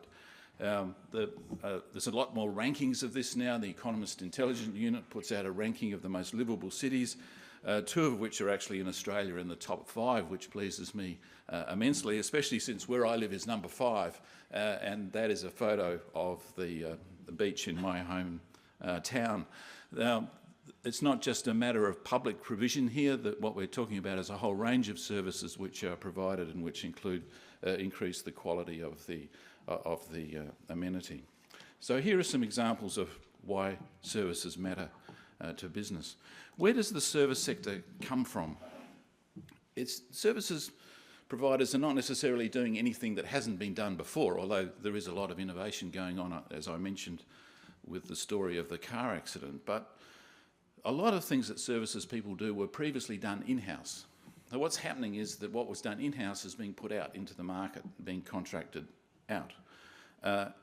So as a consequence, what you get is transport, warehousing. You might have done it yourself, now you ask somebody else to do it.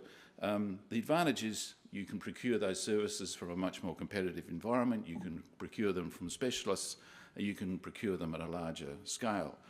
The ability to do that depends on your confidence in the contracting that is required to operate in the market. So the institutional setup in the market that supports that arrangement is a driver of services growth, and the performance of those markets therefore determines the quality, variety, cost of the services that you're buying. The other development is that services are also highly tradable. So look at my business. I belong to a university. We work with 27,000 people to manage their tertiary education.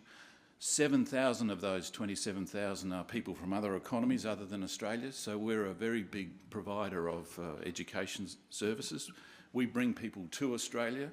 We also have a campus in Singapore. We work online in a variety of ways, both with MOOC provider and an award provider, and we send our staff offshore. So 2 points about this picture. One is that we use what the trade negotiators call all the modes of supply. We use them all at the same time. It's a critical part of our business that we're able to have access to all of those modes of supply. And secondly, I want to make the point that while the conversation tends to stress how services supports the manufacturing sector, the service sector itself is a user of services, and that connection is very important. So trade, the option for trading services adds to the performance of markets, it seems to me, makes them more competitive, drives their quality, and adds to the diversity of the provision. We see some of this going back to the value-added data. If I put that together with a measure of the restrictiveness of the services policy regime, this one collected by the World Bank, and I look at that against the services share and the value of exports, it says to me that as the regime is more restrictive, then the services share in exports is smaller. In other words, there's less contracting out. In other words, there's less use of the market. In other words, there's less access to competition, less access to specialists, less access to scale. A more restrictive regime makes it less likely that you're going to get the quality of services that are important for competitiveness. Now, a critical part of this story is that the case being made here is not simply that we should open up without consideration of the nature of the barriers we're dealing with. Many of the barriers in services are regulatory ones. What's not being argued here is that we should go to a regime with no regulation. What's being argued here is that we should go to a regime with the right regulation, which contributes to competitive markets. So, Mr. Chairman, what I conclude is that what business needs is both open and competitive services markets. Thanks very much. Thank you very much, Professor Findlay, and I would like to ask Vivian Arnold to address us now. Thank you.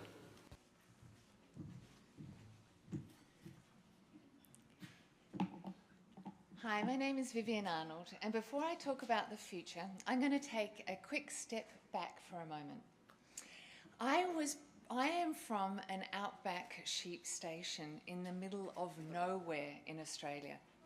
You may have seen in films the view of a water tank, a couple of sheep, and nothing but a sea of red dirt for miles and miles, and that's where I was born. So our property looked like those scenes from a movie, but I got to tell you, as my mum says, it's not that romantic. We had no paved roads. You have to drive a four-wheel drive vehicle onto bumpy roads to get to my outback station. And there was no electricity lines. So our property relied on an old and extremely temperamental generator to make the power. But what we did have was a CB shortwave radio. Now, some of you may be old enough, like myself, to know what that is, and it's a crackly, staticky, squawky box that you would go breaker, breaker, and you would be able to talk to people in remote areas. Now, the Australian government at the time had an innovative technology called School of the Air.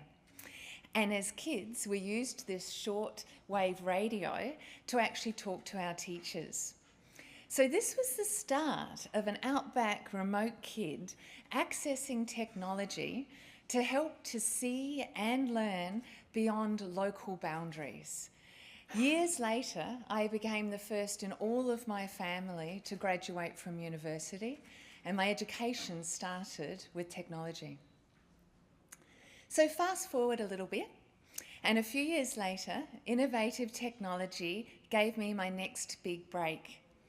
A US-based technology company that you may have heard of, Microsoft, gave me a really big break by hiring me as their marketing manager in Australia. Now, Microsoft didn't care that I was young. They didn't care I was female. They didn't care that I was the first in my family to go to university.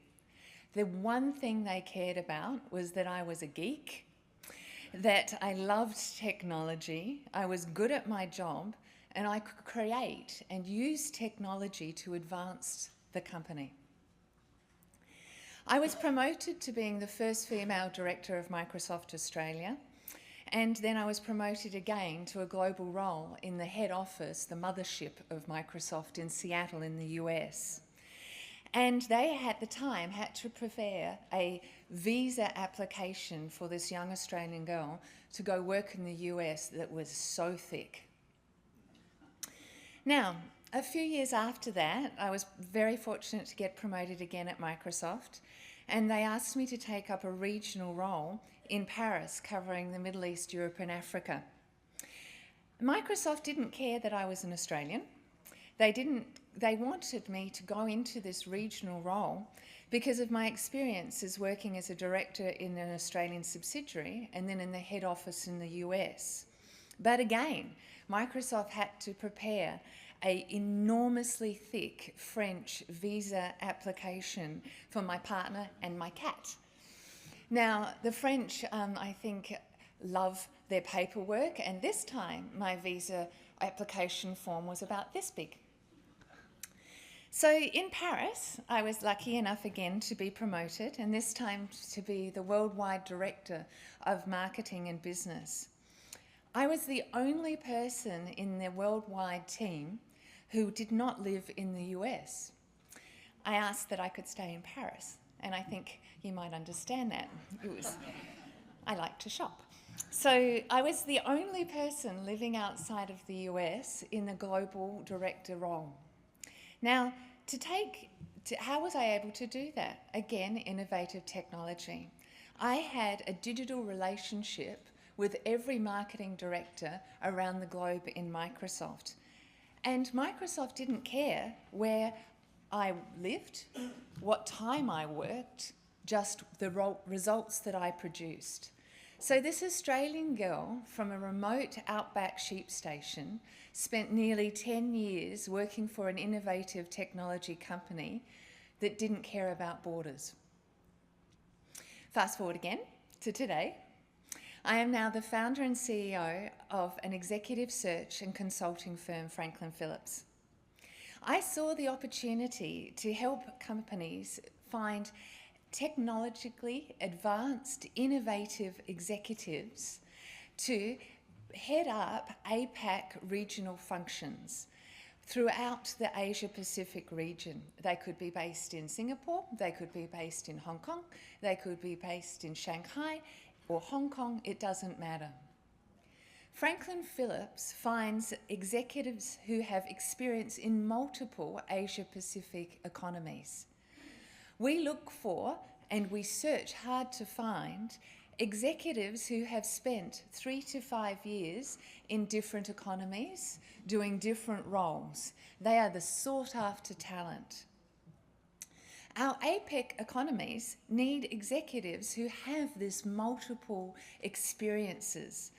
So when thinking about staying competitive, top talent is an integral part of the continued success of the professional services sector. So this is why APEC economies need to grant 3 to 5 year working visas for foreign nationals with relative experience. Our companies and our region will benefit. Technological advanced companies are not naturally constrained by national borders. Constrained medium-term working visas only constrain the growth of these companies and these economies. Large multinationals like Microsoft aren't the only companies that technology has freed from national boundaries. This freedom also applies to growing SME companies like my own. I call my own company a micro multinational. Franklin Phillips has no permanent office anywhere. When speaking about the economy of shared services, my company does not have bricks and mortar anywhere. We stay in Airbnb as a business. We have people all around the Asia region working for us. We have our technology based in the cloud, and we do not house our data in any physical geographic location. So this means we can choose the very best team members from our company from anywhere in the world. The most wonderful executive assistant, Mirbeth, actually works just north of here in Batangas. I hope I've pronounced that correctly, in the Philippines. Now, she is an amazingly valuable assistant for me. She has only 8 megabytes per second of internet availability. Our head researcher, our head analyst, works from her home with her 2 small children in Pune in India. Now she has 10 megabytes per second. Our project manager, who often works on the beach in Phuket in Thailand, she has 30 megabytes per second on the beach in Thailand. Now my co-founder of this company works in Sydney, Australia, and because of the NBN, the infrastructure being built by the Australian government, she has 100 megabytes. Now, after APEC, I go back to the Singapore office and I have a whopping 1 gigabyte download per second. And as a geek girl, that just gives me the shivers. So, as I said, I hire and I base my company team and myself as the executive based on internet speed. So as the economies here think about digital advancement, think about innovation, think about your internet speed and the infrastructure that supports that. So our team spend every day on cloud-based services that are enabled through cross-border data flow. That means we talk to our clients, we talk to our candidates, we hold interviews over Skype. Everything is based on disruptive technology, based on cross-border data flows and cloud-based technology. In addition to the CEO of Franklin Phillips, I'm also here as the president of the Australian Services Roundtable. Services are the engine room that powers the Australian economy, with over 80% of Australia's economy being services-based. Yet, only 20% of Australian exports are services.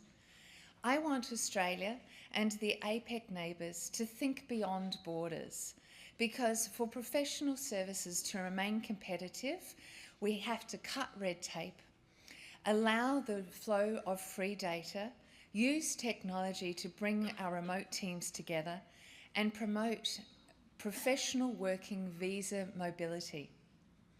I have built my career on innovation technology, working visas, and international professional services. And I believe these are the secrets to competitive companies large and small. I have come a long way from shortwave radio and School of the Air. And in fact, now our sheep station, where I was born, actually has a paved road. Mirbeth, my executive assistant here in the Philippines, lives in a remote area, and the power lines occasionally have a power outage. So we helped her to finance a power generator for her home. It's a temperamental power generator, just like the one we had back at the sheep station. But as long as it runs, her internet is rock solid and our company is rock solid. So in closing, I just would love to say, please let's keep our data flowing for our competitive professional services across APEC. And thank you so very much for having me present to you today. Thank you very much, Ms. Arnold. And I'd like to ask Bill Luce to come to the podium, please.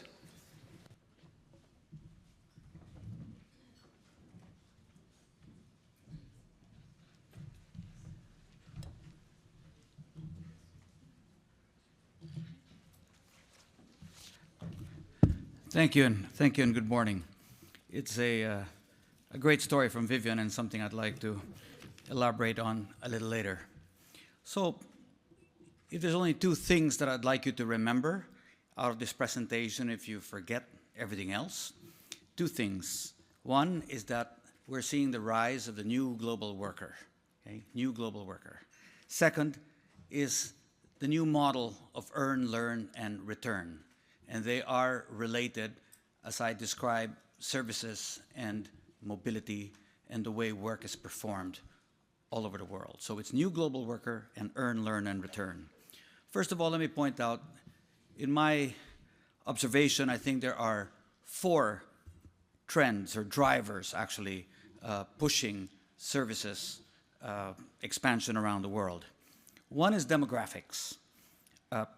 It's really a divide between aging and young populations as they are distributed across different economies. So demographics. The second is technology.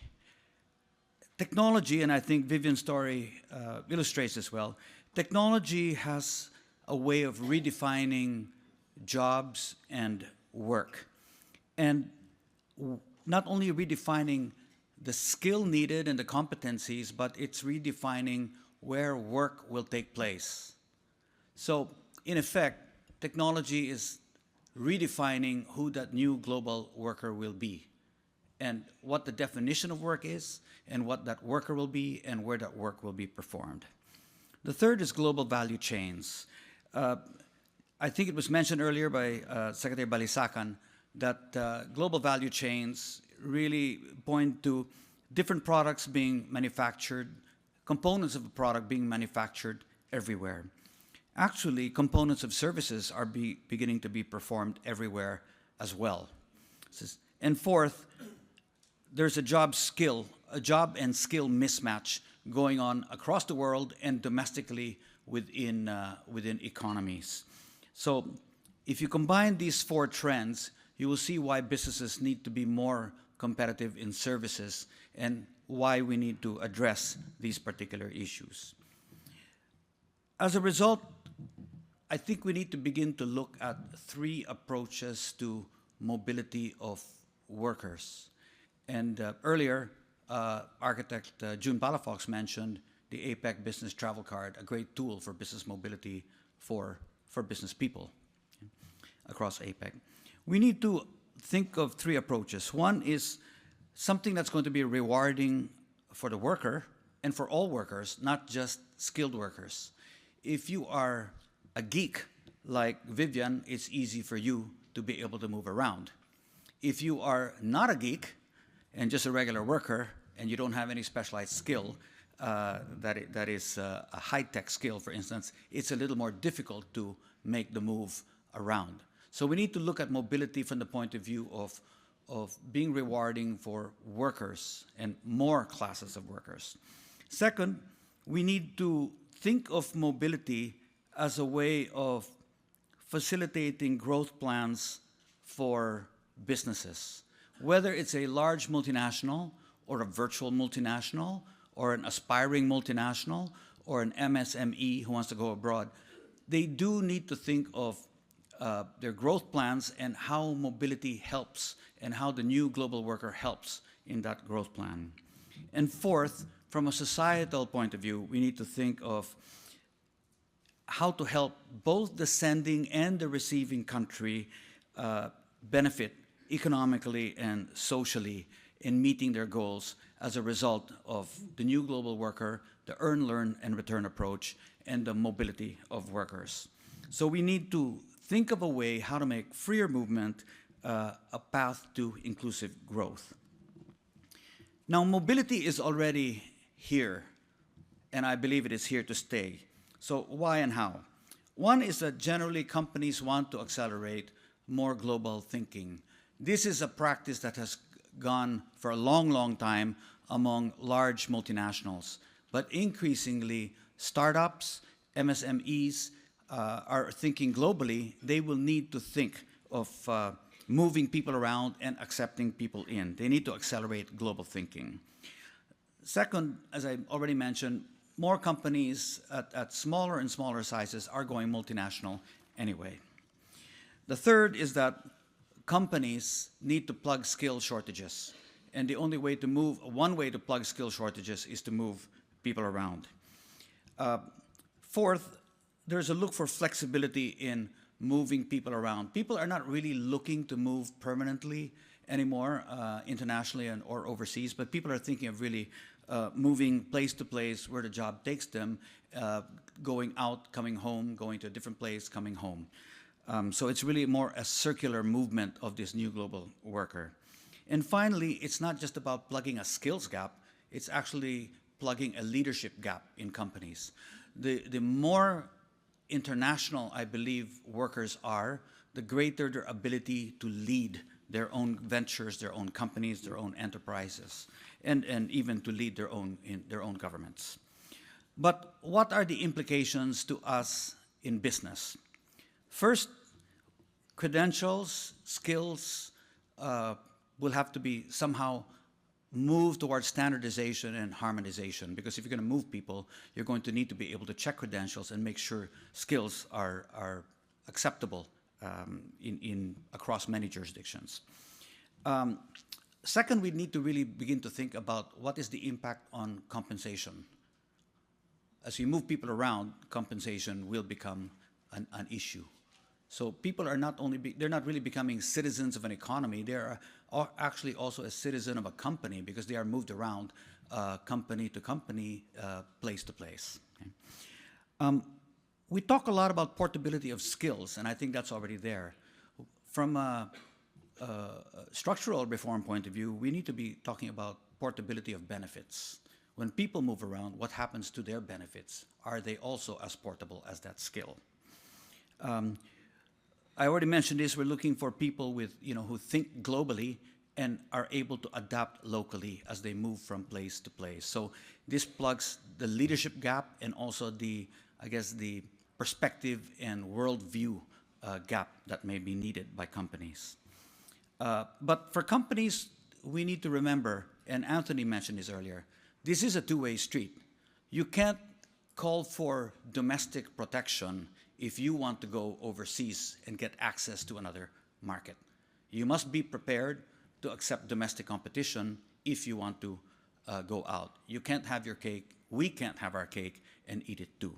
So this is a two-way street. And finally, I think what we need to also understand is, and this is a generation gap thing, I think, is that the recognition that millennials love to travel. So moving around is something more natural, I think, among the new generation. The Philippines has a number of industries which have all benefited from this new global worker and earn, learn, and return approach, whether the work is performed in the country or outside of the country. And I'll just sort of recite a few examples. We are number one in the business process outsourcing voice market and moving up quickly in the non-voice market. And that happened only over the last 10 years when the organization was created. In ship management and personnel, assignment of personnel on board ships, the Philippines is the largest producer or supplier of seamen in the maritime industry. In port management, a number of our one company in particular, ICTSI, has gone out around the world and managed a lot of ports in different countries. In aircraft maintenance, a great example of a service industry, we have the largest facility for Lufthansa, for instance, outside of Germany, operating in the Philippines on aircraft maintenance for both Boeing and Airbus. And if I think of creative services and animation, many of the things that you watch that are done by Disney or Pixar are actually done in the Philippines by companies based in the Philippines, another form of work that is, technology enabled. So to conclude, let me just stress, number one, and we need to lift the barriers to services. As Anthony said, it's these barriers which raise costs of goods and services, which are also bad for our own consumers and render us uncompetitive. So I would propose that we all embrace this concept of the new global worker and earn, learn, and return models of getting people to move out, to come back, to move out, to come back, because really, truly, business has become global. Thank you.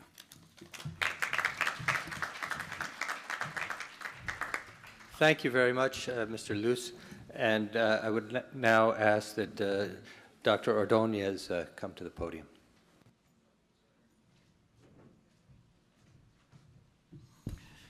Good morning to all of you. Bill asked you to remember two things, two lines.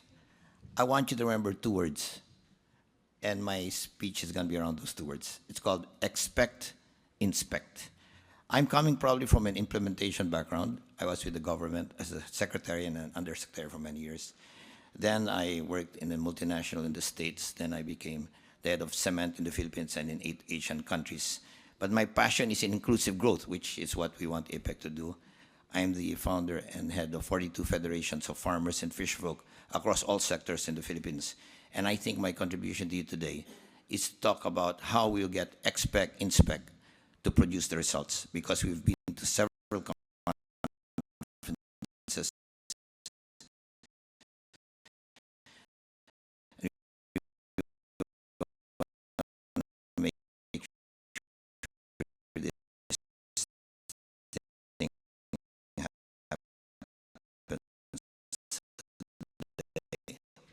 I'm going to go very fast through the first few slides and spend most of my time in the last slide, which is the recommendations. Okay, so the first slide talks about what I will discuss in a few minutes, right? The overview of what's happening, today's environment, because we've got to know how we're doing here, the barriers to trade that we've got to address. As I said, my emphasis is results, and we cannot hit everything. I'll show you examples from the Philippines and recommendations. Trade and services, we already know, if we do this right, we'll save 100 billion. That's from the ABAC study that was commissioned and given to University of Southern California. And they say two things. First of all, as we all know, it's value chain right now, and one product, Sandvik Tooling, has 40 services to deliver the product, 15 of which they do, and another 13 for after the product. And in food, it's the same. And in services, it's no longer made in America, it's made around the world.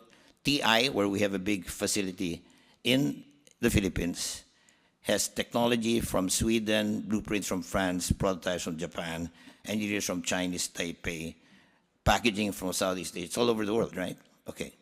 Now, we got to understand that, but we got to do it in the light of the world economic environment. And this World Economic Forum already is outdated, right?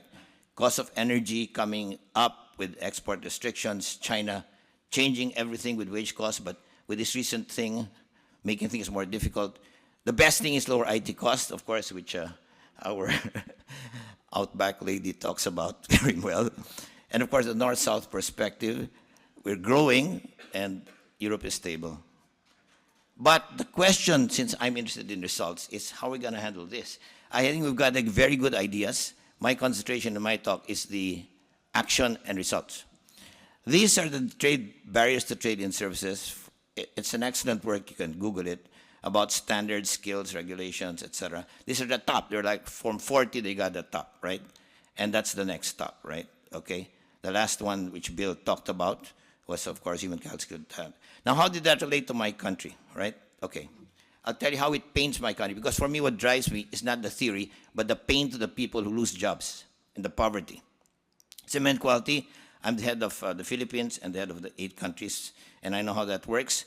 And I'll tell you, when the standards are not clear, for example, China, we got 4, we accused them of smuggling, they got mad. Actually, they were not really smuggling, but they didn't understand standards. One from Vietnam, it messed things everywhere, right? If only our services was done properly and we were informed properly with the services, that wouldn't have happened. In agriculture, I call it coconuts and carrots. They come in here, same thing, because the standards were not clear. We got their carrots, now we cannot export mangoes, right? I mean, it's just communication, right? We have to expect things very clearly. In the congestion, we have congestion all over the world. In the Philippines, it was terrible. With the truck ban in Manila, which froze everything, cost us more than 3 billion a day. And at the same time, they wanted to fight smuggling. Incidentally, I report to Bill because I'm head of anti-smuggling in the Philippines. And in trying to do that, they tightened all the restrictions. Customs Bureau of Interior. At the same time, now if only they did services properly in APEC, they would know that some countries here can do truck assignment schedules and you don't need a truck ban. And if only we got the information that you have through IT to tell us what's coming in, we don't have to be so paranoid because we know what's coming in, we can catch them soon. And finally, for human capital, you know, our country is fantastic, right? The Japanese are aging, and they've not to take care of them, but the doctors here don't exactly want too many doctors from foreign lands. But here, I want to talk about the expect, inspect, and achievable. I was talking to Mr. Waller here, and he said, you got to do the right thing. No, well, yeah, you got the right thing, but in time. So, for example, for the Japanese, what we want to do is bring them only in some parts so the Philippine doctors won't feel insecure, right? And accountants going abroad, we cannot do the whole thing. So we've just signed a mutual recognition agreement where instead of going through 10 steps with the new thing with ASEAN, they only do 2 steps because 8 steps is done already here. You still respect each country. You still respect the Filipino doctors who don't want the Japanese doctors to come and take over. You still respect the people in other countries who want their accountants still to have their jobs, right? So they have the newer thing, but you can have compromises. And that's the basic thing I want to say, right? We got to be practical. So let's understand that services are part of a product value chain made in the world and figure out what's here. And then, for me, each country in this room must look at where you can fit in and win. And based on that, you address those barriers, right? Okay? And what we want to do is have a different view, which you're getting here, on how to do services in APEC. A practical view. Not all at the same time, but gradual that will win, and the WTO should do the same thing. And finally, having been one of the originators of the Women Leaders Network, they thought they'd meet every year. If you Google that, you'll find out I was one of them in '96 who did it. It was not working, so they met all the time. But there is one disadvantage. They did not have a secretariat. And so when we talk about theoretical framework here, look at your literature. It's lacking.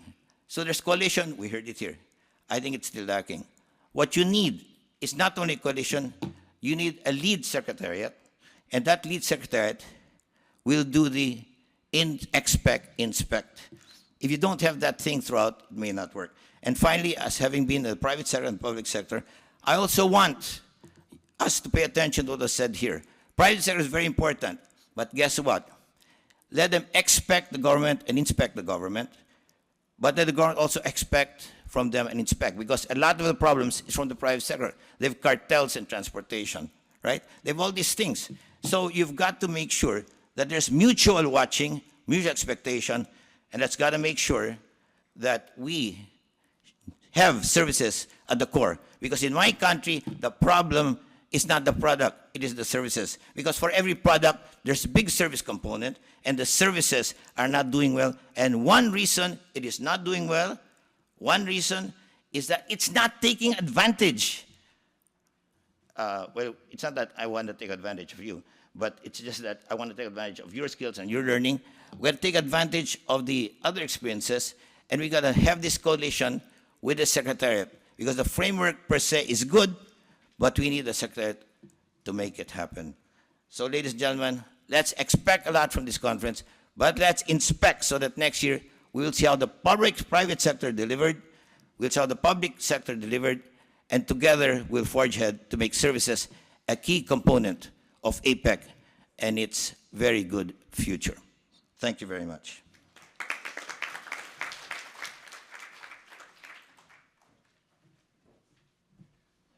Thank you very much, Dr. Ordonez. We have a few minutes, and I'd like to devote those minutes to you, to have you ask questions or make comments. So the floor belongs to the audience. There's a hand up here. And please identify yourself, and then if you have someone specifically that you want to address on the panel. Good morning. Morning. Max Rico Hermoso again here from the ASEAN Seaweed Industry Group. We use a lot of transport, and my last question on the previous session was about transport. Maybe this time, may I request those in charge of transportation to comment on my query about the cost of transport going over to the United States and even to Europe has not gone down in spite of the reduction in the cost of fuel. Thank you. Do we have anybody engaging in arbitrage and fuel here?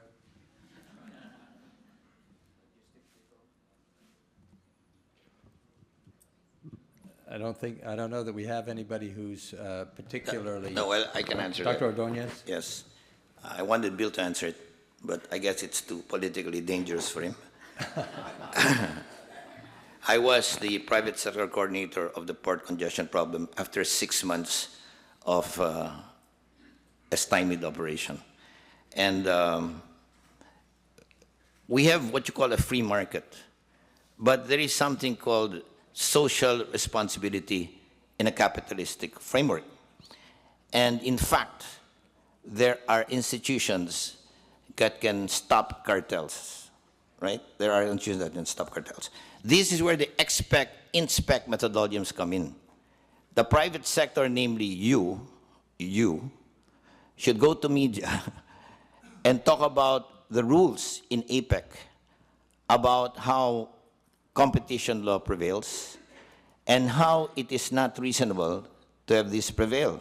What has happened in your country, which is my country, is that there has never been a statement in media or any pressure to challenge this point. So when we blame government, we have to understand one thing. Sometimes the private sector is the one that is messing up our services.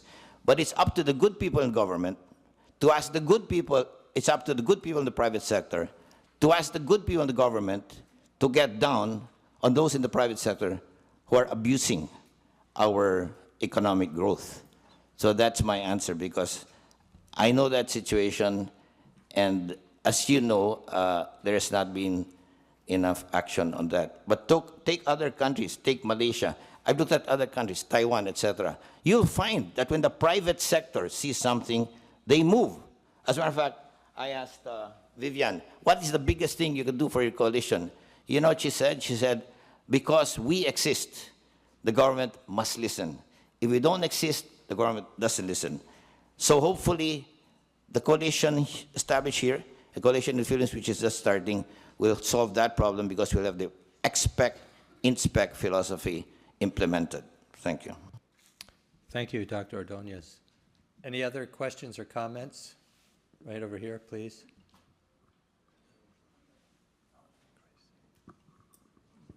If I may ask the question to Ambassador Peter Algier, the moderator.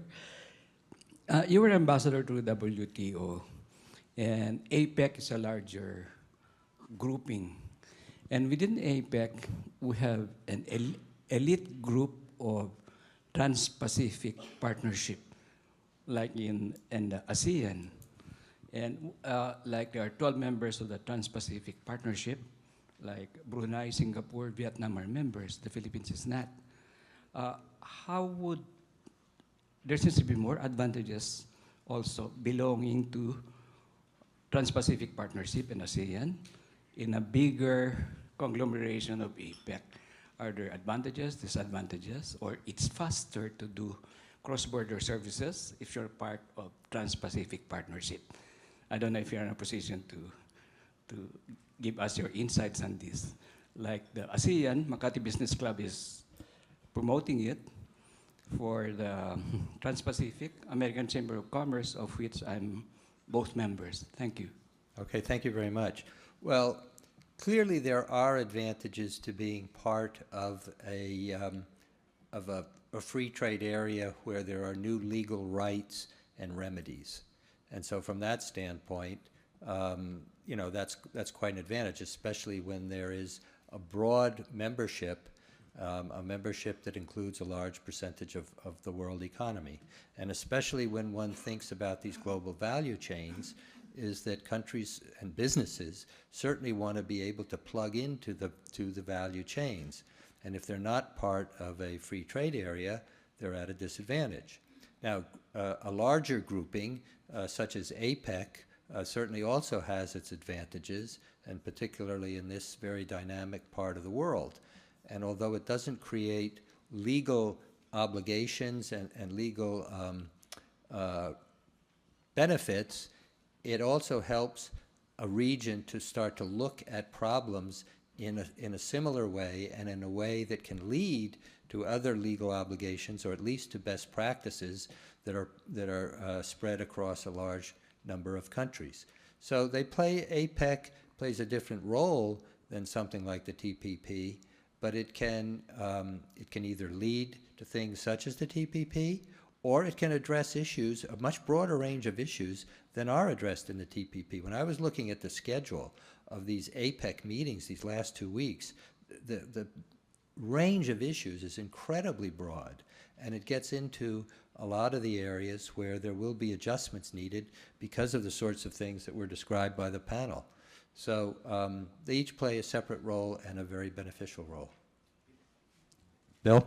Yeah, if I might just add, I think the advantage in TPP is more apparent when it comes to trade in goods, but not necessarily in trade in services, because the process for discussing trade in goods in TPP is different from the process for discussing trade in services.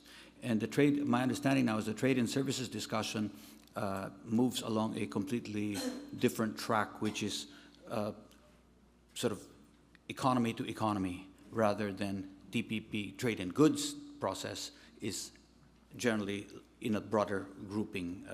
That's the approach. So the advantage is in goods, not necessarily in services, yet.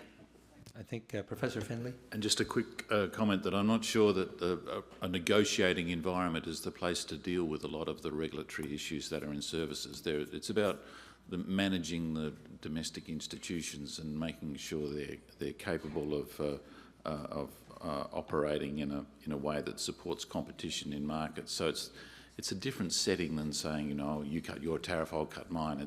It's about everybody moving to a regime where they've got a consistent set of regulation. So I think we do need to be fair to the other panels that are following us, and so we're going to have to wrap this up. I will simply note that I think that the panelists provide a lot of insights into the kinds of changes that we're going to have to adapt to as part of the services revolution.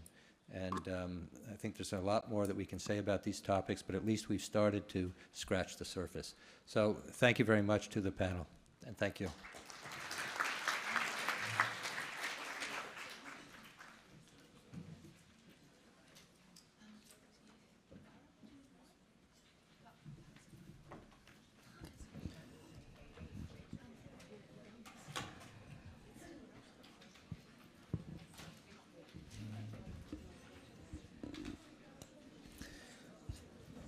Moving on to our session 4, Prospects for Service Trade.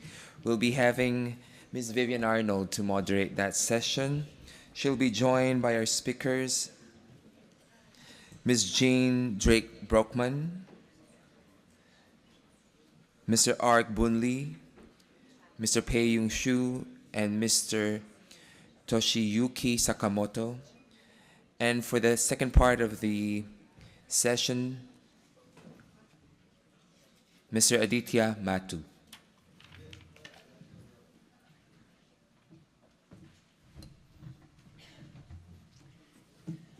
Thank you for all those who are staying in the room and not diving out to get a coffee. I've been instructed as the moderator to make sure we go at fast internet speed for this presentation, because not only do we have a saying in Australia that you don't want to be the presenter that holds everybody back from having a drink, the session after this is when our ministers come together and their advisors, etc., come together to talk about the practical outcomes from this important meeting. So we're going to be very strict about making sure we finish on time. With that in mind, I won't reintroduce the speakers to you. Instead, please look at the brochure that you have in front of you that has their biographies in it, and please reflect on that. Instead, I'm going to simply give a few opening remarks about why we're here. So for me, trade in services is such an important driver for the exchange of ideas, cutting of costs, increasing productivity, boosting competitiveness, making sure that consumers benefit from lower prices and greater choice. In addition, as we see more and more industries being disrupted by technology and innovation, for me, services is about making sure that we think beyond borders and we inspire people to be innovative and more competitive. So if the global economy may be going down, the way to make sure it continues to go up is to liberalise trade and encourage professional services. So that's my very fast-speed internet introduction, and with that, please welcome to the stage Jane Drake Brockman.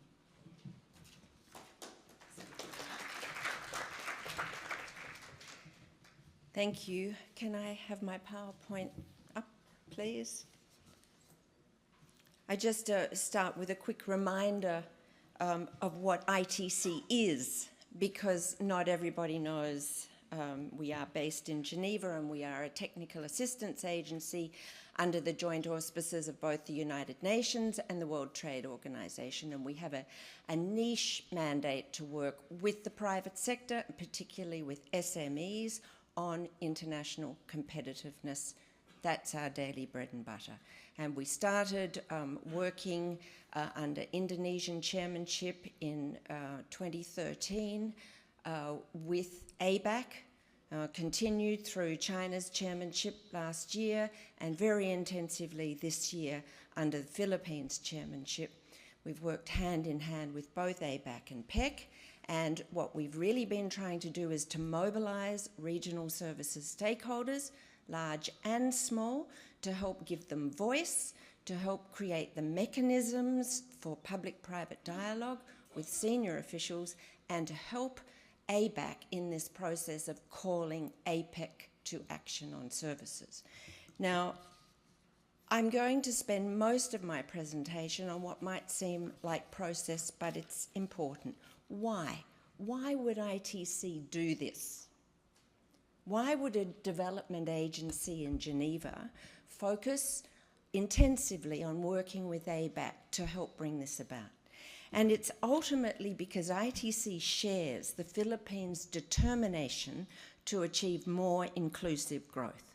More inclusive for SMEs and micro SMEs, because services is the sector which is most dominated by SMEs. For women and youth, because the services sector is the sector that employs relatively more women and more young people and gives them more opportunities for entrepreneurship. For local communities also, because, as Vivian has so nicely explained, services allows local communities to more readily participate in the benefits of services value chains. We see that so clearly here in the Philippines. And because remote destinations are suddenly a lot less remote when they are connected via the internet. Now, when we look at that inclusive opportunity that comes from the services sector, we also see real development dividends from growth in the services sector. And that development dividend is we've heard many aspects of it already today, but one of the issues I want to focus on, as others have focused on, is the ability of services value add to actually rescue competitiveness in other sectors, in agriculture, in fisheries, in forestry, in mining, in manufacturing. And we see this all over the world. And we have to acknowledge the what is now overwhelming global evidence of the power of two-way trade and investment. It is two ways, because as many speakers have explained, if you can't import the task you've got to work on in order to re-export it, then you can't pick up that international work. So it's a two-way connectivity that's important. And we can see how the services growth is generating big impact in the very poorest economies of the world as they attempt to leapfrog right over the industrial revolution phase, straight into Peter Algire's services revolution. And we see this very real in many parts of the world, including in Africa. And secondly, we see stronger economies focusing increasingly on the need to avoid that middle income trap by boosting productivity. Now, speakers have focused on many aspects today of the importance of services, of the contribution to GDP, the contribution to trade, the contribution to employment, to productivity, and to innovation. I just want a quick extra word on job creation, because, Vivian, you promised me this worked. I'm a geek. Would you like me to Yeah. But I think actually we'll ask the people on the I side can't to move move it to forward. the next. Can you move it forward for me? Yeah, it's not on slideshow. Which do you want to do? So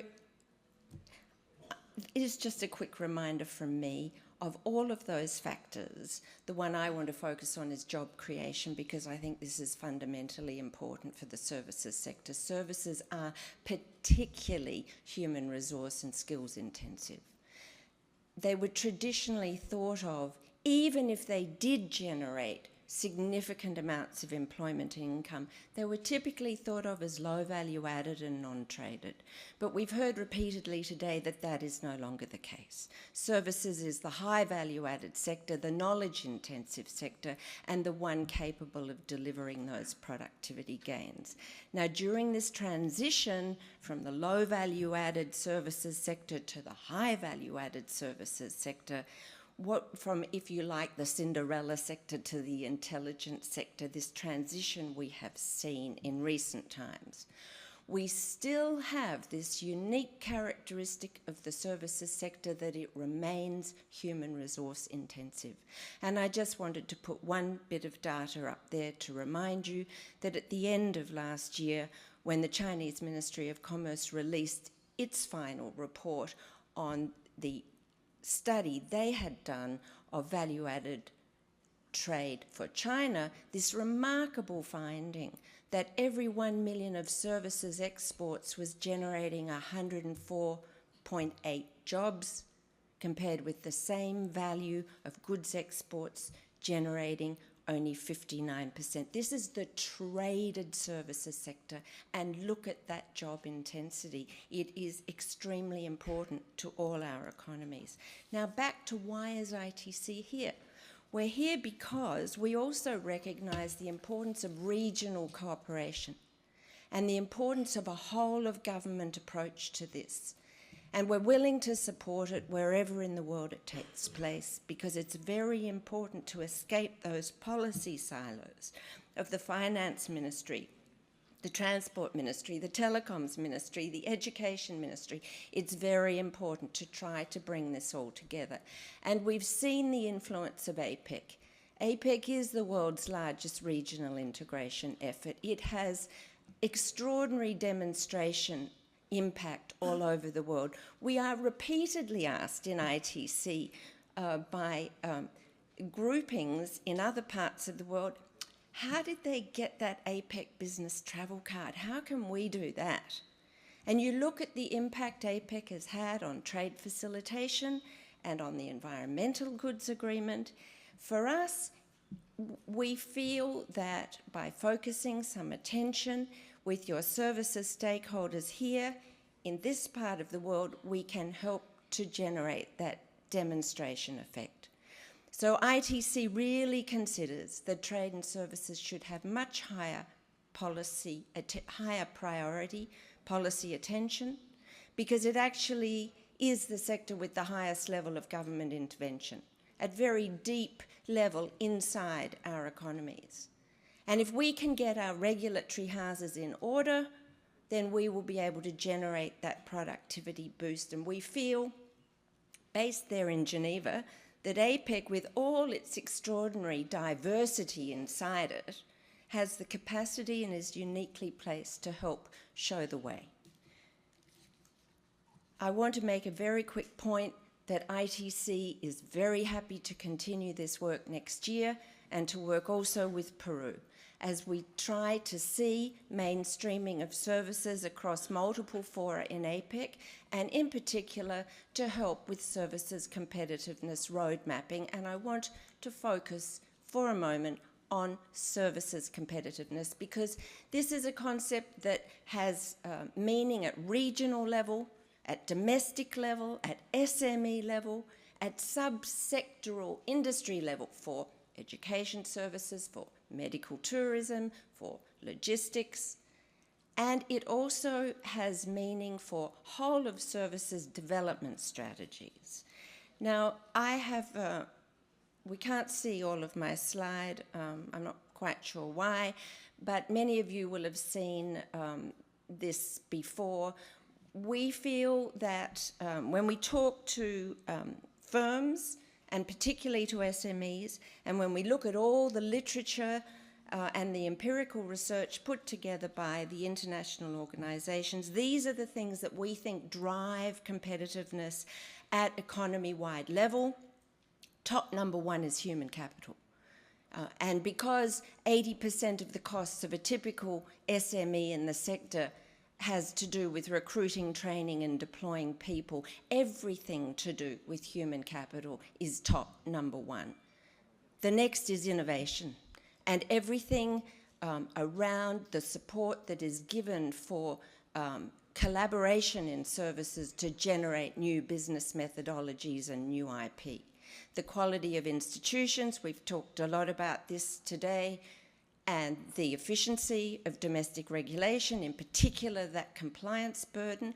I'm sorry, I've missed number 3, the digital infrastructure, particularly broadband networks, broadband speeds, and everything to do with connectivity. And I'm not talking just about trade and investment. This is about the movement of people, of data, of ideas. It's about technical interoperability, mutual recognition.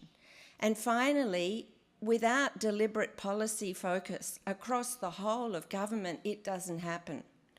And that means it requires organised business advocacy and public-private sector consultation, not just with the business community, with the consumers, with the NGOs, with the academic community.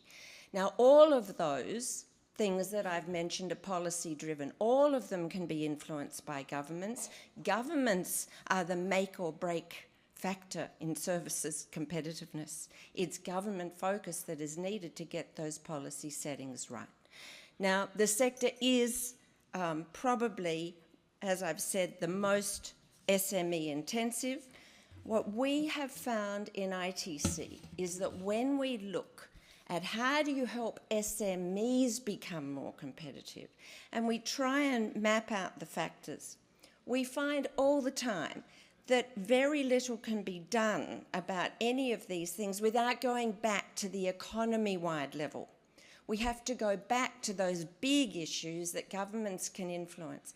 And of course, that's not the role of any external organisation. That is a domestic matter for domestic stakeholders. So we in ITC end up saying the most important thing we can do is help SMEs band together to have greater voice, to articulate their concerns, to learn how to translate those business factors into policy relevant factors that governments will hear. And so that's, I'll skip that. That is ultimately what we're doing here. 5 years ago, we didn't have the tools to do this. But ABAC has helped, PEC has helped, the World Bank literature. There are so many. In fact, I have a new one I'm launching today. We have put out a new tool today. It's called Sustaining Coalitions of Services Industries, preceded by Volume 1, which was Creating Services Coalitions. So we ourselves are trying to add to the toolkit, but it's up to APEC now to get on with this process. And so the real reason we're here today is because we really believe in bringing services champions together so that they themselves can articulate what is going to improve the competitiveness of their economies. We're very glad that through our Global Services Network, we've been able to help ABAC to bring some of the champions here today. We congratulate ABAC on that achievement, and I just want to say we stand ready to support the ongoing iterative process of building this coalition.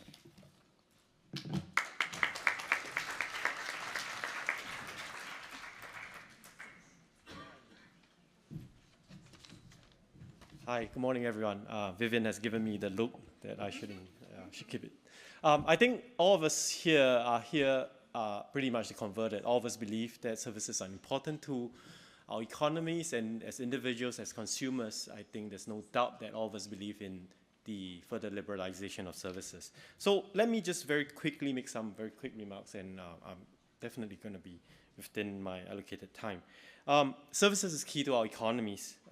Today, the services sector account for almost 70% of APEC's GDP. In like Singapore, it probably is closer, slightly over 70% as well. According to the World Bank, and this is something which I think may not be very well known, the services sector's contribution to poverty alleviation is actually higher than what the agriculture or manufacturing sectors do for poverty alleviation. And what have we done at APEC? As a member of the APEC senior officials meeting, we've done several big initiatives in the last few years. Firstly, in the year Indonesia's and China's year, we did the APEC blueprint on connectivity. And this year, under Philippines leadership, we are doing the APEC Services Cooperation Framework, which we hope to wrap up by the next meeting. And within APEC, there are also many sub-forums where we talked about services such as tourism, transportation, and electronic.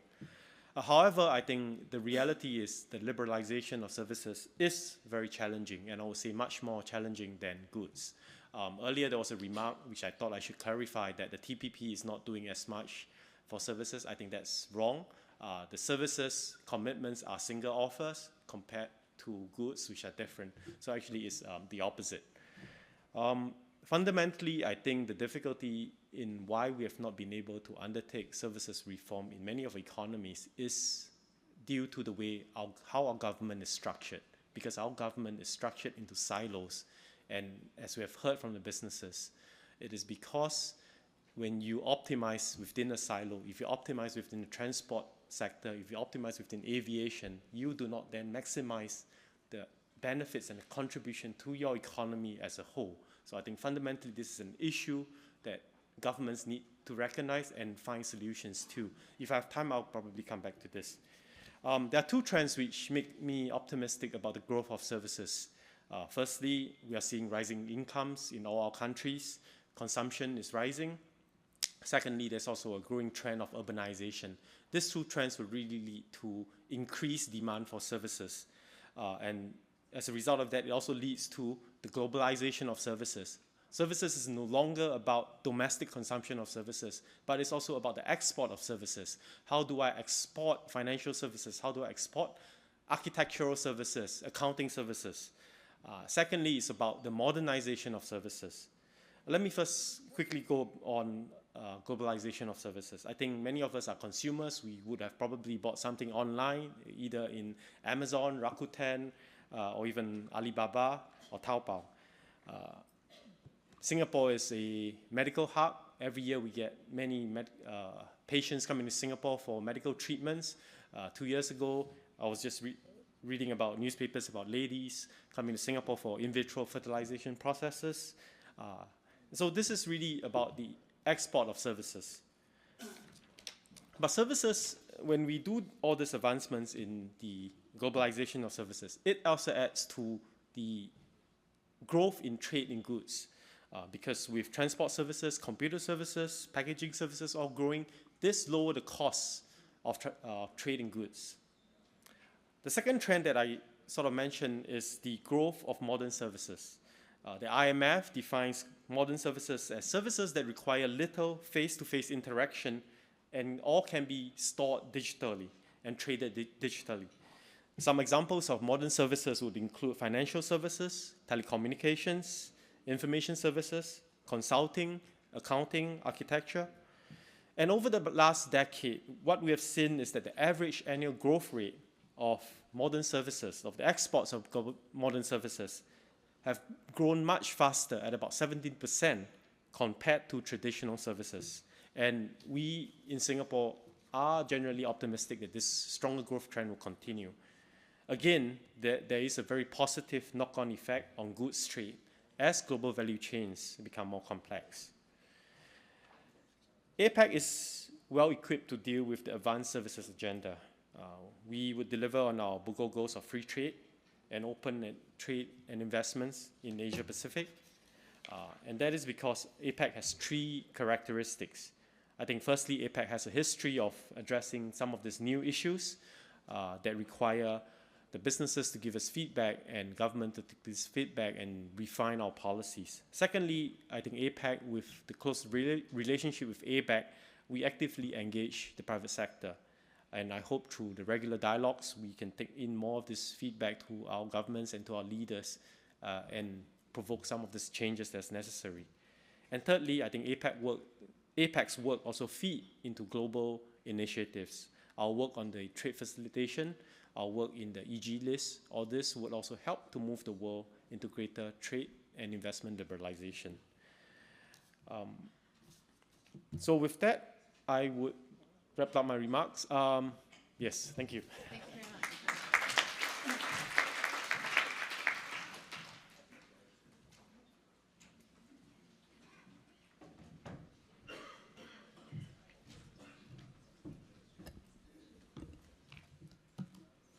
Vivian, I will try to control my time as possible. But if I cannot, please be kind to me.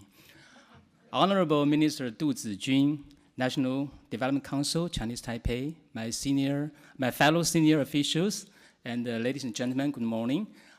First of all, I would like to thank the organizer for inviting me to speak at the Regional Conference of Services Coalitions.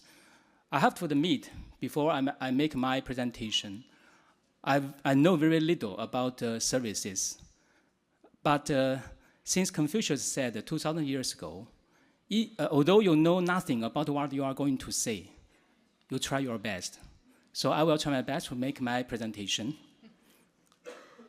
Okay. In the previous panel, some speakers ask you to remember two things or two words. So in my presentation, I only ask you to remember two cases I'm going to introduce. The first one is the ETC, electronic toll collection. The second one is the iHealth. As you can see in the table, the services in Chinese Taipei are a major driver of growth for the local economy. As you can see in the yellow bar, almost the services, they almost account for 65% of our GDP by sectors.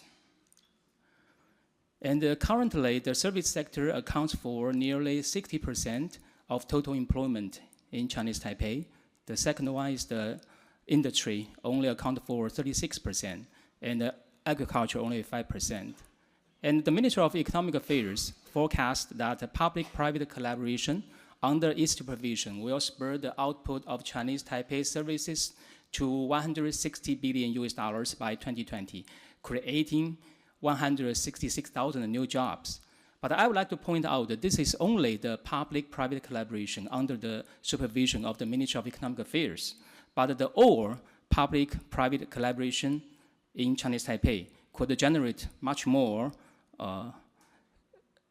output to the services and also creating more jobs. My government is very supportive of the services. In the 2013 white paper on Chinese Taipei's industrial policy, the Ministry of Economic Affairs initiated an 8-year plan earmarking $1 billion to help develop several key industries, from the cloud computing to healthcare and to meetings, conventions, and exhibitions.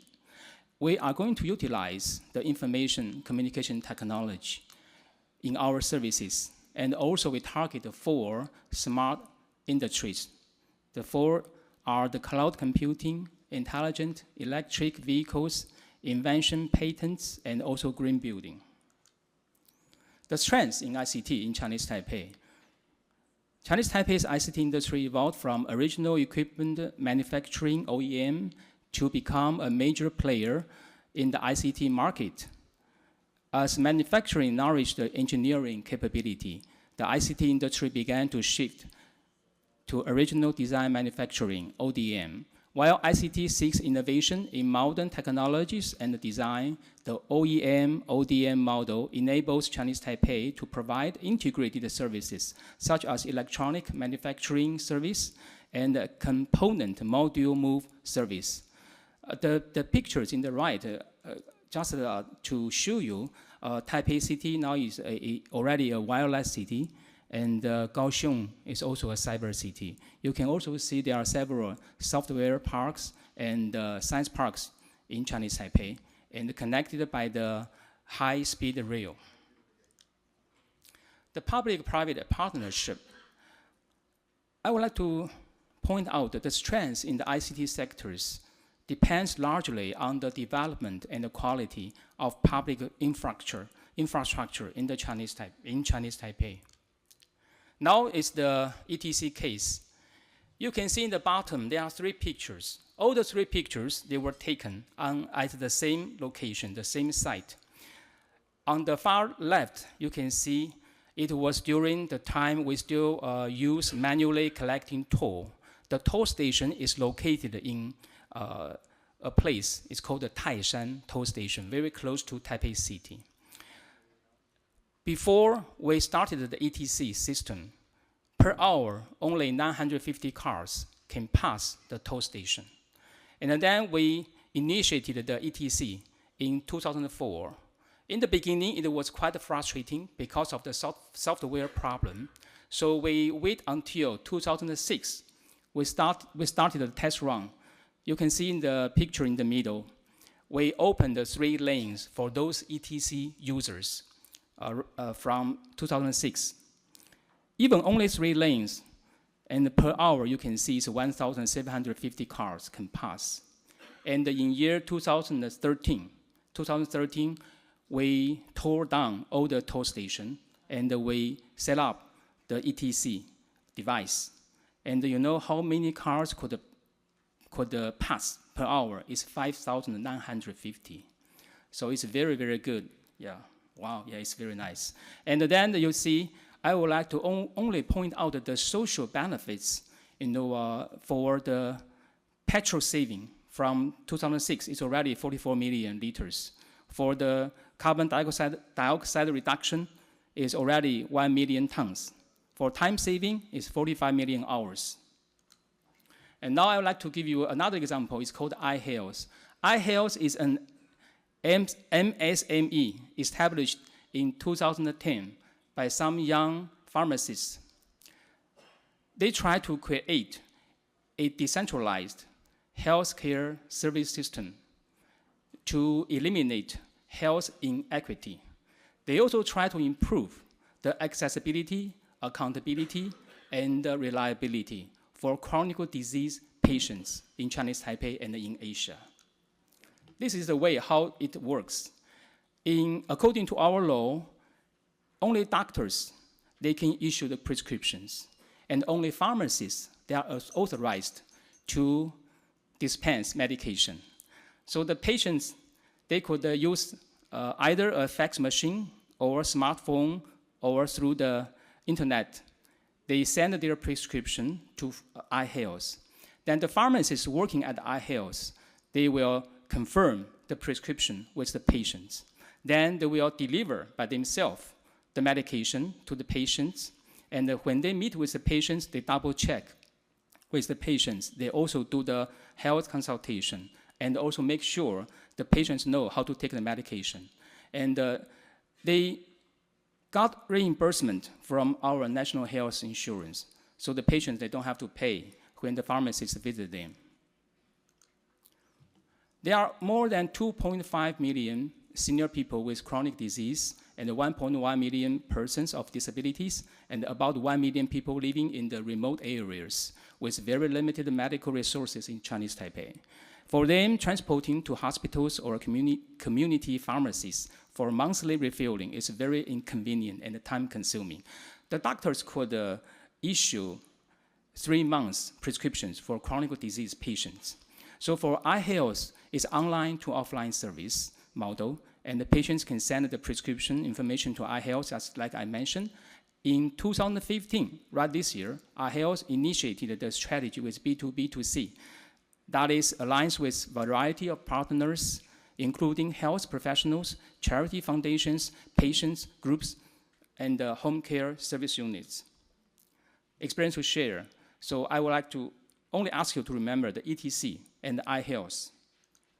And the conclusion, as you can see, the innovation in ICT could benefit the services, and also using services trade to connect everyone in the region. We would like to go beyond the physical connectivity and to the people-to-people connectivity. And then we can establish a better Asia-Pacific community. Okay, before I say thank you, I want to show you a very short video. Could you play the video? It's regarding the iHealth. Thank you.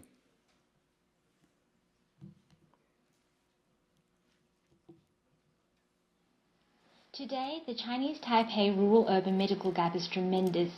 There is an 8-year gap of life expectancy between cities and countries. Even in a small island, just a 1-hour flight distance from north to south, there are areas without a single pharmacy around the capital. Only 1 out of 19 medical centers is located on the eastern coast. Seeing this, iHealth Express Group is working on linking technology and pharmacy, building a mobile medical service system to eliminate health inequity problem. The solution begins with transporting medication to clients' houses directly by pharmacists. After receiving a patient's chronic prescription, pharmacists would dispense, double-check and deliver the medicine. iHealth Express Group, distinct from social workers, we emphasize more on public health and community health building. We're the one bringing the government and social resources to people who require them. iHealth Express Group insists on giving professional pharmaceutical suggestions. With a 24-hour toll-free number, we provide comprehensive care for the crowd, getting lots of positive feedback from the media and users. Lots of big companies make great efforts on telemedicine but fail, because they oversee the fact that technology is only a tool to empower and never to replace the medical profession. And this is the exact reason why we could succeed. During the transport of medication, we understand more about the aging trend, and even the government invites us to engage in their meetings. Moreover, we are entrusted by a Japanese listed company, allowing us to have better understanding on the aging society industry. The market is mass, and we're standing in Chinese Taipei where 1/3 of the population has chronic diseases. Next, we aim to revolutionize low professional pharmaceutical care areas like China and build similar systems in Singapore, Hong Kong, and South Korea. We also have faith in making great impacts on developing areas in Asia. In the past 5 years, over 500, more than 1/3 of nursing homes in Chinese Taipei are our clients. More than 10,000 people are given service per month. And we expect to have 100% growth in this coming year. Our team brings expertise in medicine, business operation, and technology. Most importantly, we have tremendous passion and ambition to decrease the rural-urban medical gap and make health equality happen in Asia. Though there are more and more synergy companies, such as health magazines, insurance companies, foundations and associations, we need more marketing experts at the moment. So, we're encouraging you to promote and participate with us to achieve health equality in the future. iHealth Express Group, accessible healthcare with no limitation. Thank you very much. Thank you, Vivian.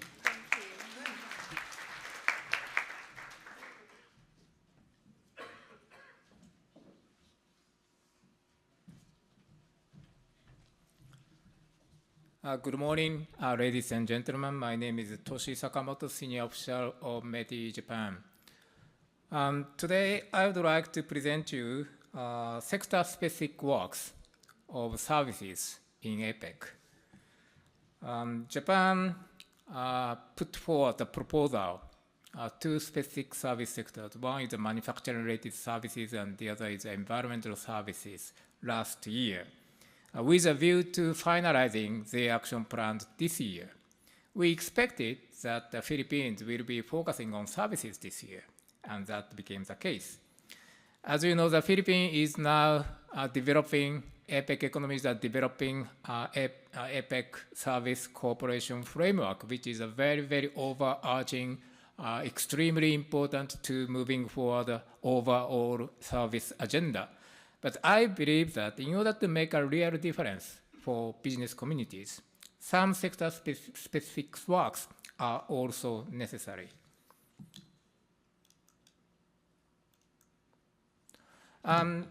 Previous speakers mentioned the share of the service sectors in value-added basis in global trade.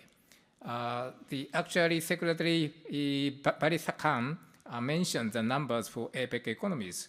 As you see, the value-added basis service sector's contribution in APEC export is about 39%, whereas the traditional basis is just 19%. It's interesting to look at specific economies numbers. I'm sorry this graph is too small and the letters are too small for you to see. But by far, Hong Kong, China has the highest number in terms of the percentage of a service contribution in value-added basis, followed by Singapore, US, and New Zealand, not surprisingly, and then Philippines. Philippines seems to be the only developing economies that is higher than average in this figure. Smile curve. This is quite a familiar graph. Value value is created less in fabrication and more in related services. Prefabrication includes R&D services, design, testing, and engineering, and post-fabrication includes sales, repair and maintenance, marketing, etc., etc. I think there are two implications here. One is, as pointed out by previous speakers, in order to avoid middle income trap, these sectors in service are really, really important. And the second implication is, in order for developing economies to attract manufacturing industry, these supporting industry, these service subsectors supporting manufacturing are really, really important in their economies. Let me show you a couple of examples how the restrictions and the barriers in service sectors impede the efficient operations of manufacturing businesses. The first one is FDI restrictions. In some economies, the Japanese manufacturing companies can establish a manufacturing company, 100% equity. But due to some foreign equity restrictions, they needed to establish a separate company for installations and maintenance and repairs, depending on the foreign equity restriction. So they needed to have 3 separate companies to provide manufacturing and installation and maintenance and repairs. If and without such restriction, this company can establish a single company, 100% or joint venture, which will be much, much more effective and optimal corporate organizations. The next example is a movement of people. In particular, the maintenance repair. We cannot predict when malfunction will occur. When malfunction is reported, the company needs to send the technicians immediately. The quick response is essential. But visa requirement or work permit requirement impede such quick and efficient services for maintenance and repairs. As previous speakers mentioned, the ICT technology development allows us to communicate over internet. But when it comes to this kind of services, face-to-face communication with customers are really, really essential. And accordingly, the movement of people is real concerns and issues to be addressed. Now, APEC economy is working on action plan on manufacturing-related services with a view to finalizing it before CSOM. This is the next generation trade and investment issue. This is one of the jargons of APEC communities. Next generation trade and investment issue. This concept was introduced in Yokohama 2010. This is the element to be included FTAP eventually. And as an incubator of FTAP, APEC is expected to elaborate next generation trade and investment issues. And last year, this particular issue, manufacturing-related services, was agreed as next generation trade and investment issues. These subsectors are source of innovation and process efficiencies, product differentiation, servification, escape from middle income trap, as I mentioned. And with this backdrop, PSU has completed case studies interviewing 22 multilateral manufacturing companies. 14 are from Asia and 8 from North America and Latin America. In the interviews, the value chains are identified, service sectors, insourced and both outsourced are identified, and the policy implications were also interviewed. Leaders and ministers last year instructed us to develop this action plan this year. The next example is the Environmental Service Action Plan. In Yokohama 2010, they put forward a strong language on both environmental goods and the services. There was no distinction between environmental goods and the services. as for environmental goods, as you know, in 2012, Vladivostok, we agreed upon the 54 products, environmental goods, but nothing on environmental services. Therefore, we intend to come up with a solid and robust action plan for this purpose. This week, CTI agreed upon the action plan, and this will be made public through internet APEC homepage. The phase 1, phase 2, phase 3, we will be identifying important environmental services and come up with a concrete action agenda next year. Thank you.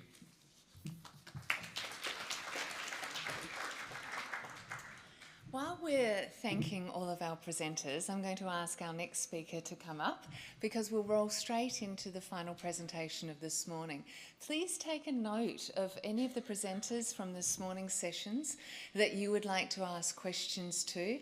Search them out over lunch and we'll see if we can sneak in a little bit of a Q&A at the end, but let's assume we've run out of time and I'd like to suggest that you meet them over lunch. So with that, please thank this panel of presenters along with me.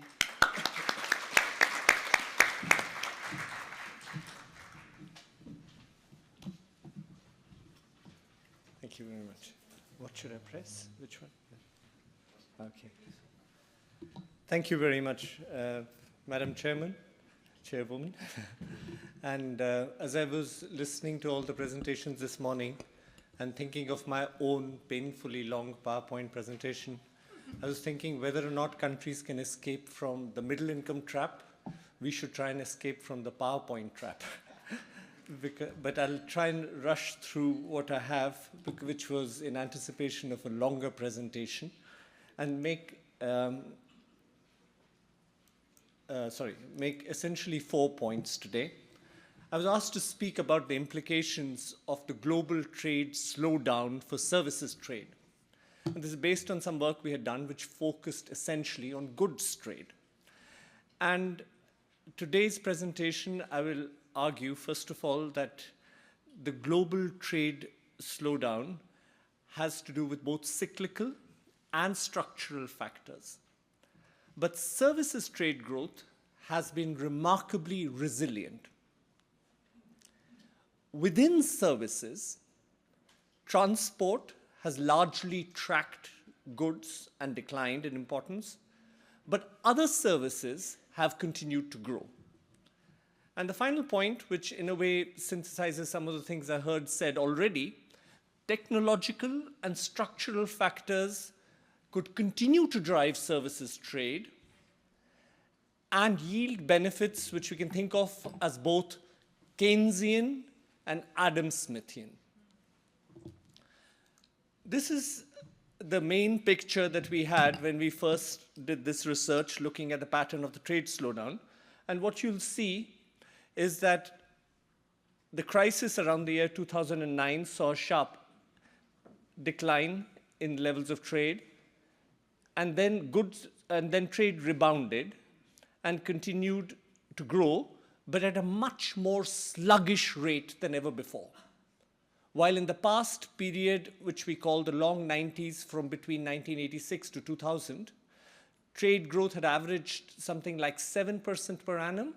In the post-crisis period, it has averaged less than 3%, and for the first time in a long time, trade is growing slower than GDP. But there is something interesting about this slowdown. And that was the main point of our past research.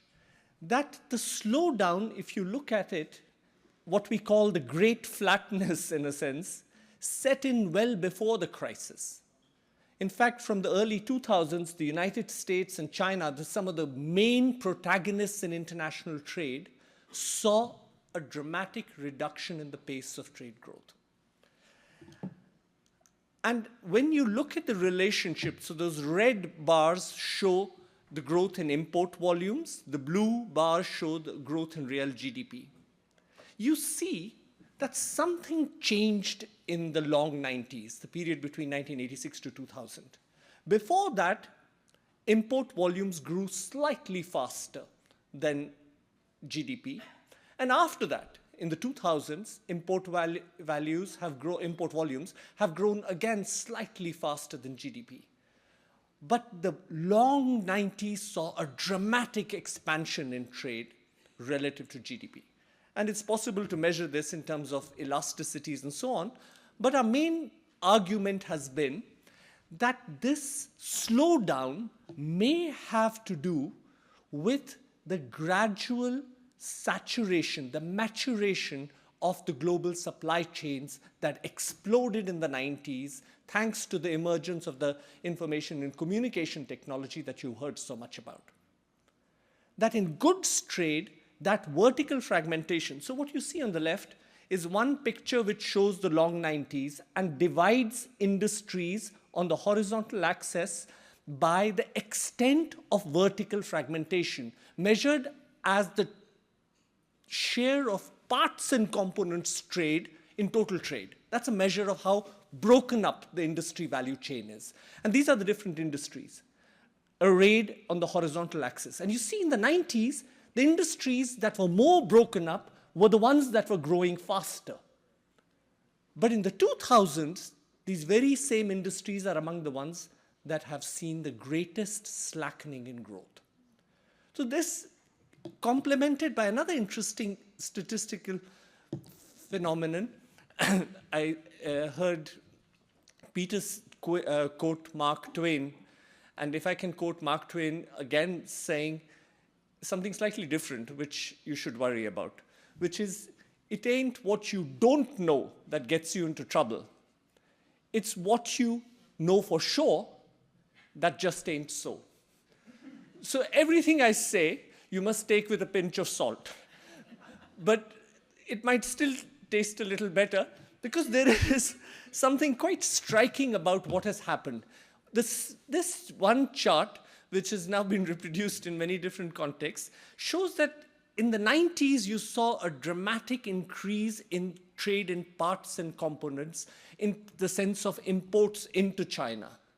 And then they peaked and have steadily declined since then. What might this mean? That China initially specialized in assembly. As the global value chains expanded, imports and parts and components increased dramatically. Computer chips, all the components which were then assembled into computers and televisions and exported from China. But as the country moved up the value chain, foreign inputs were substituted for domestic inputs, and imports as a share of exports declined. So this doesn't mean that China is turning its back on globalization. It means that a lot of foreign investment is now producing those same inputs which were previously being imported. But in terms of measured trade, that shows up as a significant decline. That's what happened in goods. But services are different. What's interesting now is that blue line shows you what happened to goods trade levels, and the red line shows you what happens to goods services. And the first interesting fact is, when there was a dramatic collapse in goods trade during the crisis, services was a much gentler decline. So the first aspect of the relative resilience of services trade is it didn't decline as sharply during the crisis. The second aspect is post-crisis, goods trade has been really sluggish, but services continue to grow. And this you can see even more clearly here, where the red bars show you the goods import volume growth, the green are the services import volume growth, and the blue is real GDP. And again, there are these three periods, the 70s, the long 90s, and the 2000s. And you'll see that services growth has only marginally slowed down. And as you can see here, that's also true of the post-crisis period. And within services, it's this category, other business services, that has led growth. The share of transport and travel in total imports has declined, but other businesses' share has increased from just around 5% to as much as 10% of total trade. So this raises the question, are these trends sustainable? What's driving them?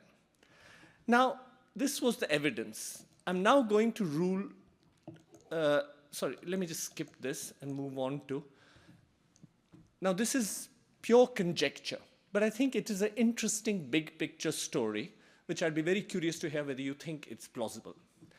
You see, in goods, the post-war period saw growth in both inter-industry trade, which means countries exporting cars and importing shirts, as well as intra-industry trade, which is the Japanese selling cars to America and buying, or to Europe and buying cars from Europe, as well as after the 1990s, what Richard Baldwin has called this great unbundling, the second great unbundling, which is the fragmentation of production, which is that the tires are produced in Malaysia, the carburetors in Philippines, and the engine in Japan. In services, the ICT revolution spurred all forms of trade. Because of the strong limits on the mobility of people, suddenly it was possible to trade a range of services which became digitized, and thanks to the dramatic reduction and those vivid stories that you heard from Vivian, that whole digital revolution unleashed the scope for even the most fundamental forms of inter-industry, intra-industry, and fragmented trade, where architectural services could be broken up into their components, where the basic design could be produced in Colombia and sent off to the United States for final affirmation. Now, in goods, there may be a temporary saturation of growth options, but in services, there remains huge scope for mutually beneficial trade in terms of the kinds of narratives you heard this morning. And I would say that that scope will only grow with digitization, liberalization, demographic shifts, as we heard Mr. Luz talk about this morning, and innovation. And now I'll convert this PowerPoint into a video by moving these slides very quickly and give you a sense. You see, in goods trade, what happened? There was a significant decline in protection. But you know, protection can only go to zero. It's bounded from below. And that pace is running out. In services, and this is a new database that Christopher alluded to, it's not new anymore, actually, it's been around for a while, but it shows that some of the most dynamic countries in Asia and some of the most vital sectors, and I was happy to hear references to transport from you and several other people, and to professional services, where there is a huge persistence of protection. So it is absolutely true, as somebody said in the morning, that a lot of regulations have been made redundant by the same digitization, but, and I don't want to elaborate on this yet, there do continue to be serious impediments to trade, so the scope for liberalization is significant. The other nice point I heard people say, and more than one person say, that these demographic shifts that are happening, aging countries are going to demand more and more services, and there are increasingly mismatches between the demand and supply for services because of the shifts in demographics. South Asia, for example, has a much younger population than the European population. Philippines, despite what we heard, has a much younger population than Japan. And those create tremendous scope for new trade and services. The production of goods and services and electronically traded services has produced gains, but there is tremendous scope for further fragmentation of face-to-face services. And there, I think the examples, for example, that we heard from Christopher about, or no, somebody in my previous presentation about healthcare, about fragmentation of education, are tremendous. Finally, we are used to thinking of innovation, and we heard wonderful stories about innovation, and Chilean data that we have looked at very closely shows that, in fact, Chilean trading firms spend as much on innovation as goods firms. And there are powerful examples which mirror a lot of the stories that you heard today of how Chilean firms in services are innovating, building on their comparative advantage in previous goods. And today, there is a powerful mutually reinforcing relationship between trade and innovation. The exporters are the ones who spend a lot on innovation, and vice versa. A final point. Why do we care about slowing down trade? There are two big views. One is somehow this Keynesian concern that if global trade slows down, your opportunity to sort of hook into this engine of demand in the way that China did, somehow that possibility is diminishing. It may be diminishing in goods, but it's certainly not going to diminish in services. The second concern is somehow that the slower trade and the slower division of fragmentation is diminishing scope for increasing specialization and the diffusion of knowledge and productivity growth that happened in goods. It might have become saturated in some regions in goods, but the scope for this international division of labor to grow, for technology to diffuse, and for productivity to grow in the chunk of our economies which accounts for 60 to 80% of GDP remains huge. Thank you.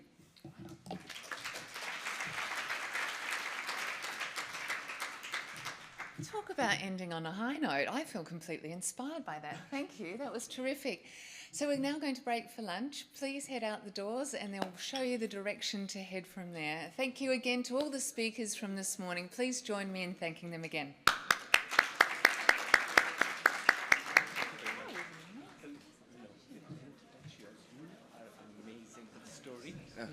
I'm sorry to keep you to your lunch, but we're proceeding with session 5, Cooperation and Coalitions, Mobilizing for Services, Trade and Investment, and Better Regulations.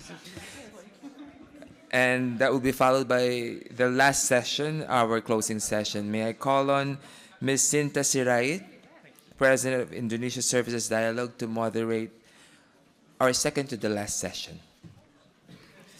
She'll be joined by our speakers, Mr. John Larkin, Mr. George Barcelon, and Mr. Don Campbell.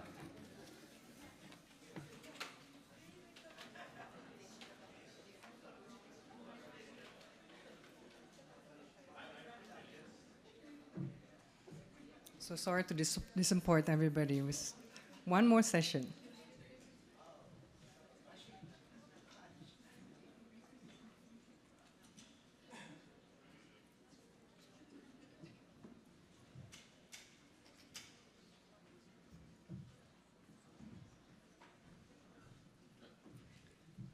Okay, in the light of time, thank you for your patience. We're trying to be on time and accurate in allocating time. Please allow me to start with a very short statement that in the past, we understand that services were considered as important, but only from the demand side, and seen as labor-intensive, requiring proximity to transaction, and subject to low productivity.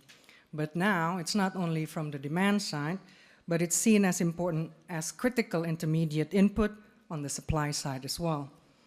So they are actually, services are glue to international production, trading system, and of course, since this morning we've heard about global value chain, and they function as a glue of the global value chain. But even though Aditya mentioned about optimism on services, it's still a low number compared to goods. So it's 19% without the value-added perspective, and with value-added perspective is 39% versus the global average of 45%. So will Services Coalition actually help to transject the opportunity for growth and for more efficiency in the services sectors? We have here all the distinguished speakers. Mr. Don Campbell, I don't think I will introduce each one of the gentlemen, Mr. John Larkin and Mr. George Barcelon. And the first opportunity, I would like to invite Mr. Don Campbell to provide his inspirational thoughts, please.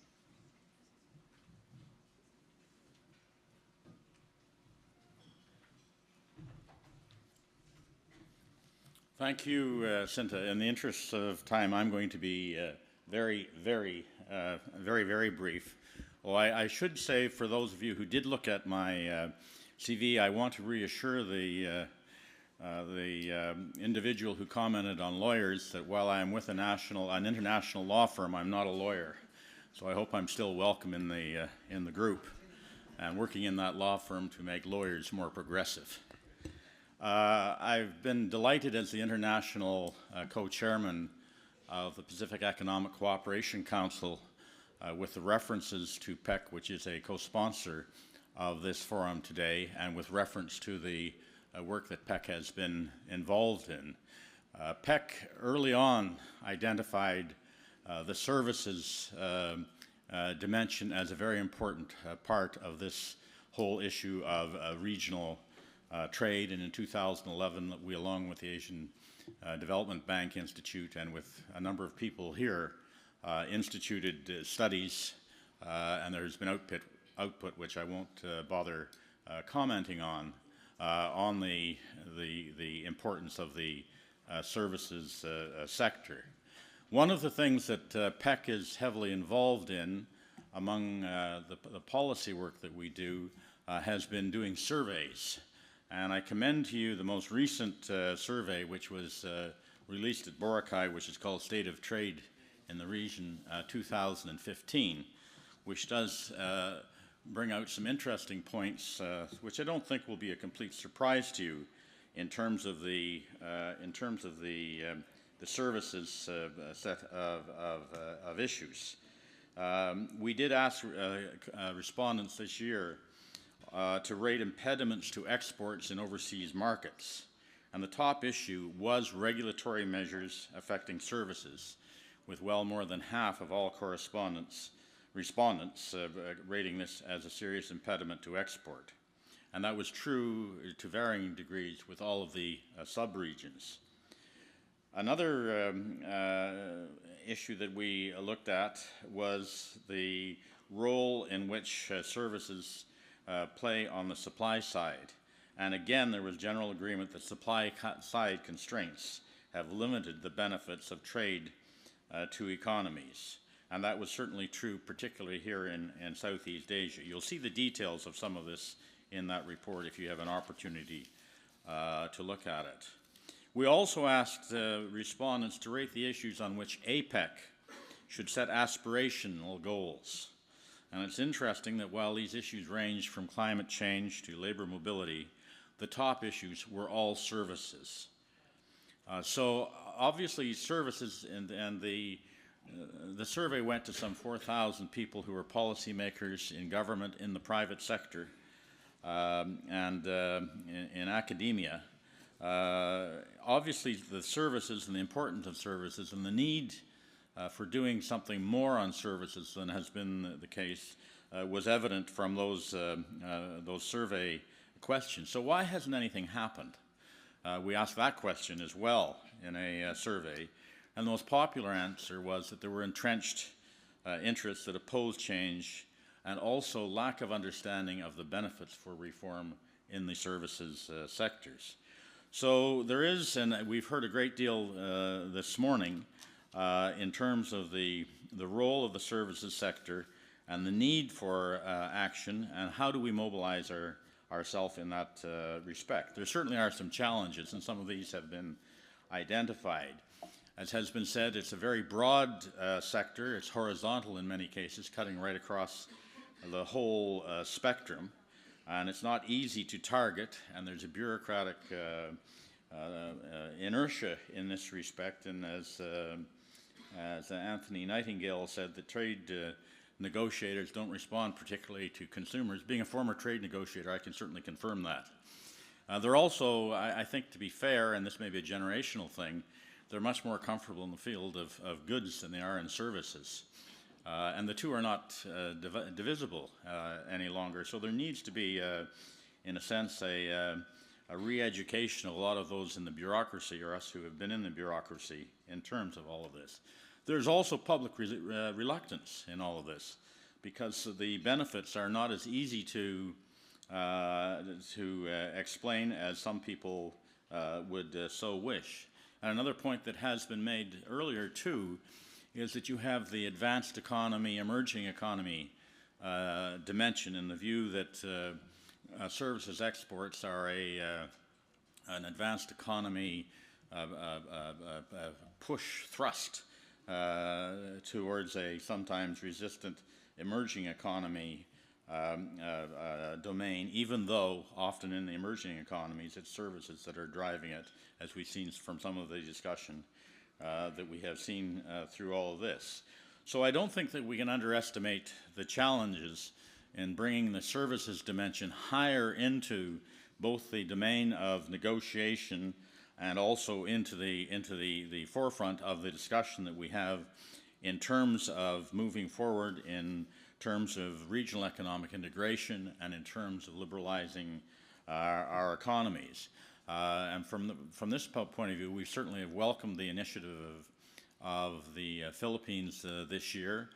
We think that the establishment of this coalition, which I guess I'd describe as a coalition of coalitions, I think is going to be very important in moving us somewhat forward. I guess the final point that I would make is advocacy, and that's what this group will be doing, is critical in the reform process. But that advocacy needs to be based on solid, objective research and on identifying the key barriers and the potential benefits of the reform that we need, and also the sequencing of that reform.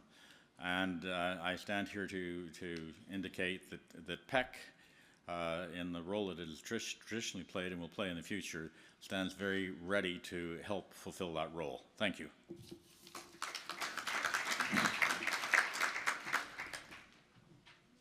So I guess the survey results is consistent with ABAC's conclusion about behind-the-border reform is very important. With that, may I invite the second one is Mr. George Barcelon on the podium, please. Thank you.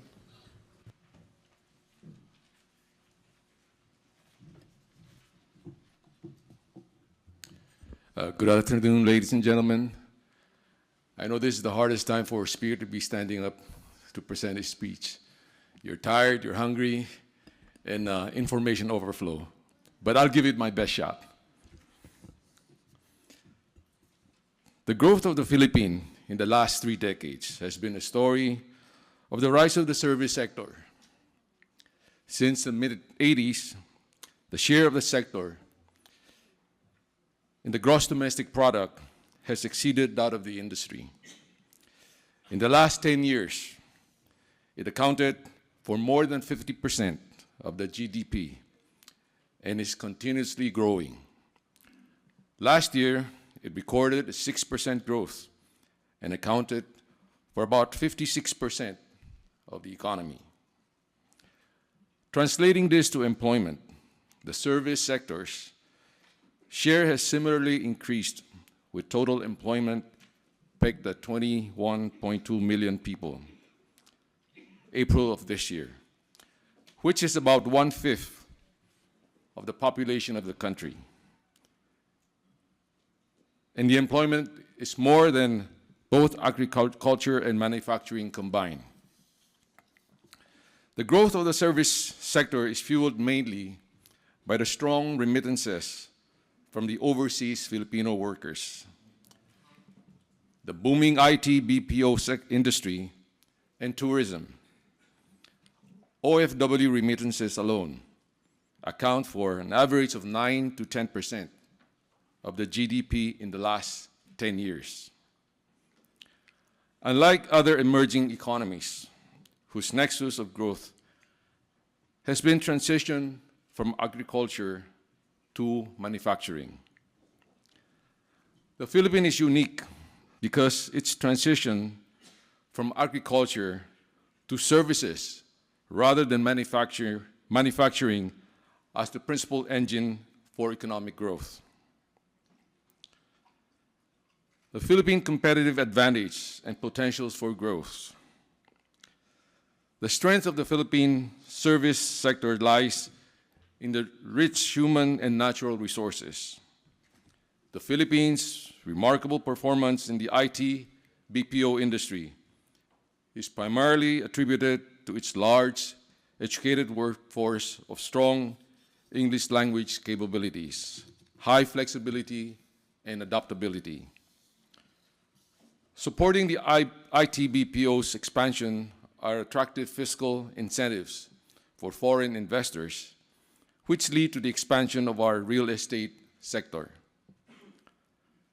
The Philippines' rich and various base of talents, such as programmers, designers, graphic animators, musicians, and performers, have penetrated the world scene and enabled Filipinos to enjoy a well-deserved international reputation.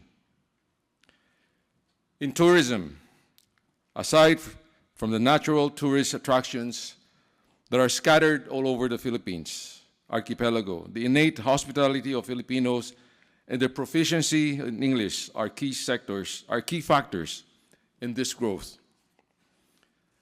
Philippines has a large pool of highly skilled professionals like doctors, nurses, engineers, teachers, seafarers, and more.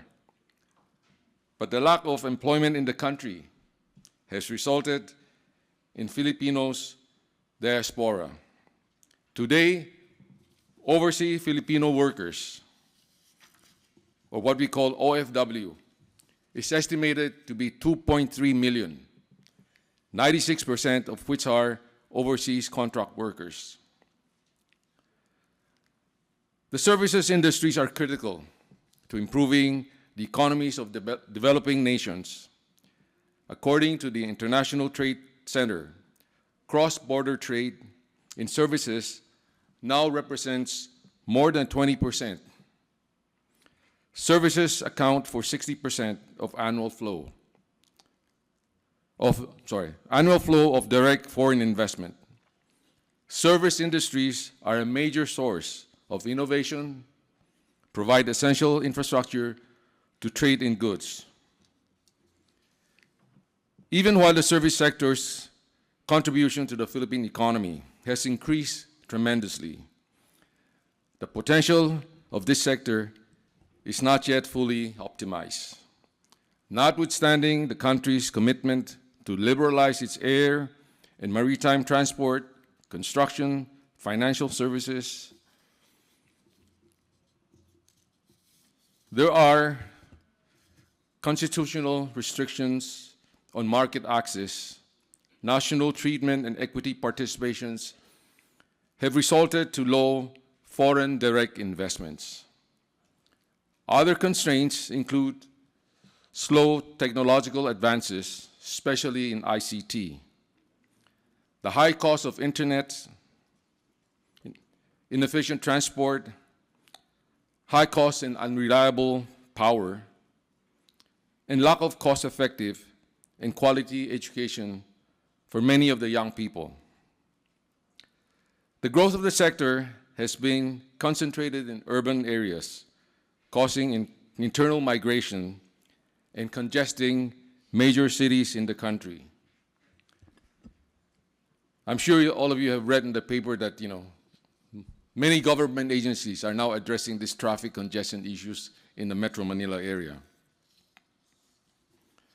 Philippines is currently number 1 in voice-related BPOs, surpassing India in recent years. We're a major player, and we're in the radar. We should capitalize on this and strengthen it. We should strengthen the market for IT BPO sectors in the more knowledge-based services, such as financial, medical, analytical, big data, engineering, insurance, and so forth. ICT infrastructure should be prioritized and be made available all over the country. The government should make sure that our incentive remains attractive for foreign investors, as others in Asia are also stepping up, making their country attractive. Education, as I mentioned earlier, and training should also be given additional focus so that the BPO sector will not run out of talents to keep the industry growing. Further development in the tourist industry is to maximize its potential, is to maximize its growth potential to generate employment. The Philippines is blessed with beautiful places, rich flora and fauna, but despite the continuous development in the tourist arrival, we have continued to lag behind our neighbors. Government and private sectors can work on building access road to lesser known but promising destinations and give incentives to encourage more competitive accommodations. Focus should also be given for various skills such as culinary, music, and art, so that the growth would be inclusive. And of course, the law enforcement should be brought into the loop because to encourage more tourism, security and the peace of mind is very important for the travelers. Next, develop the full potential of its creative industries, enhancing its competitive advantage and improving its reputation and becoming better recognized. A good starting point for this is the creation of a specific roadmap for creative industry.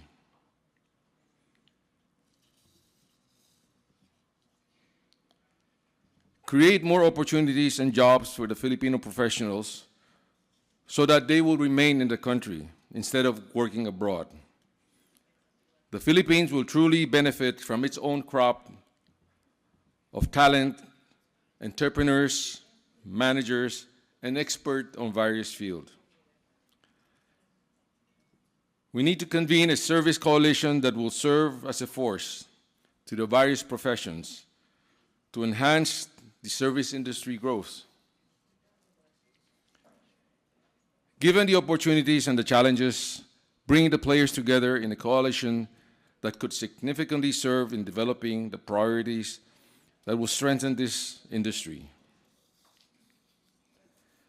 Today, witnessing the rapid expansion of trade in services, our ever-energetic Undersecretary, Laura Del Rosario, has seen it timely to revive the coalition and has called for the Makati Business Club and the Philippine Chamber of Commerce and Industry to co-convene the coalition.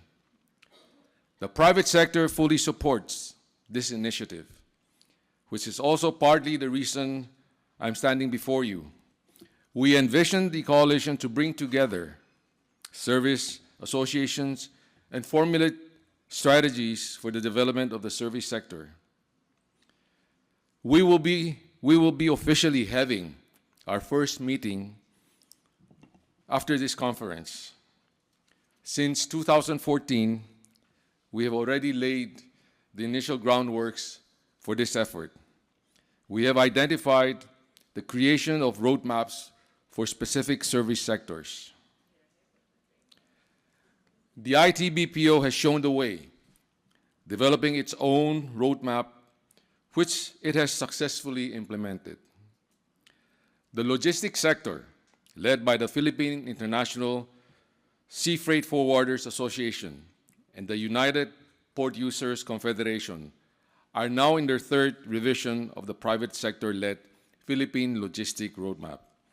We are positive that other service industries, such as tourism, medical, health service, construction, education, are on the same path. Philippine Service Coalition is still a work in progress.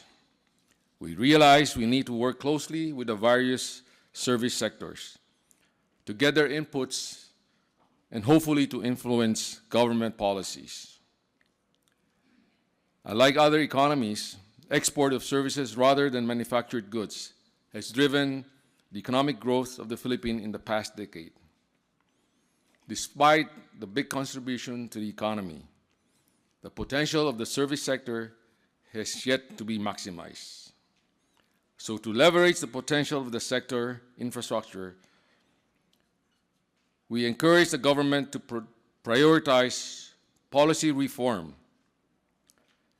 in infrastructure education, cost of doing business, so that the Service Coalition will be organized to make the reform that is necessary. So with that, I close my speech, and on behalf of my co-chair, Ms. Doris Ho-Magsaysay, who's not here with us, that we thank you for giving us this opportunity to speak to you. Thank you very much, and mabuhay. Thank you, Mr. Bachelor. It's interesting to see how Philippines are so similar to Indonesia with the number of employment created, even though we have double of your population, and see the challenges, the infrastructure, the power limitation, and the high interest rate, etc. So I think we can learn it from each other in the future, and through Services Coalition, hopefully we can build that coalition. Last but not least, Mr. John Larkin, we would like to invite him to the podium. Thank you.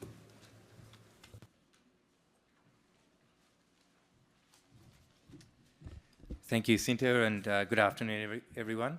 I just wanted to make a few brief comments on behalf of the, or as the chair of the Committee on Trade and Investment, on how you can help APEC and our committee advance our work, and possibly how APEC can help you. I mean, we certainly welcome the mobilisation of services coalitions in APEC. You play a very important role in your domestic reform agenda, as we've just heard from George, but better coordination and the creation of a network of services coalitions I think will be a very positive development in terms of the region and its services reform work in APEC. I'll just make 4 brief points. I mean, many of you are probably heavily involved in your FTA agendas in your home economies, and so you may be asking, you know, what's the point of difference? What can APEC bring? And I'd just like to make a couple of comments. I believe APEC's work in encouraging unilateral reform and building the capacity of economies for behind-the-border reform is very complementary of FTA negotiation work. I mean, I think there's a couple of, I mean, FTAs, of course, play an important role in binding levels of openness and enhancing predictability and certainty for services exporters and investors. But when you think about it, there's a lot of behind-the-border work that really needs to take place to make those commitments work. Some examples, I mean, parties might secure commitments to competition policy, to have a competition policy framework and agency under an FTA, but to really make competition policy effective and not just commitments on paper, there often needs to be significant capacity building, staff training, management structures, capability improvements to ensure that competition policy enforcement's effective. Similarly, as we all know, we can secure binding commitments in an FTA on foreign equity or openness in banking or telecommunications. But before an economy can agree to those binding commitments, it first of all has to have gone through the steps of initiating the reform, sequencing it, putting in place the regulatory frameworks to make sure that the transition to more open and liberal regimes is smooth and effective. And that's where an organisation like APEC can step in through capacity building, helping to shape those reforms through both advocacy and the provision of expertise, and build up the confidence levels that get to that point. So that's just a few points of difference. I'd just like to highlight a few key areas where I think services coalitions can engage with the APEC agenda. Firstly, in the Committee on Trade and Investment, we're initiating some important work that you, I hope, are interested in. Localisation policies. Localisation barriers are a rising form of protectionism. We've launched some new work to look at that, to better understand the nature and scope of those policies and whether there are less trade restrictive alternatives that can be put in place. Sakamoto-san mentioned the environmental services and manufacturing-related services work that we've initiated or are very close to finalising. We hope to get your inputs into that work. Digital trade is a big item on our agenda. We've recently initiated work to really understand better the implications of the policy implications of all the IT developments and digital trading developments. What are the impediments? How can we expand trade in that area? We're also looking a lot at investment climates. What are the optimal investment climates and investment policy settings to promote GVCs? And of course investment's a key element of services trade. So we want to be at the cutting edge of commercial developments and to be in a position to advise our ministers on how best to shape regulatory environments, and you, I believe, have a very important role to play. We've always been very welcoming of business. In fact, those links with business are institutionalised through the APEC Business Advisory Council. So please keep in touch with your ABAC members in your home economy, but also please keep in touch with your Commerce Ministry representatives on the CTI because we're very open to your inputs to help shape our work. Just two final points. Capacity building is a big part of APEC's agenda. It's not just about advocacy, as I think Don mentioned.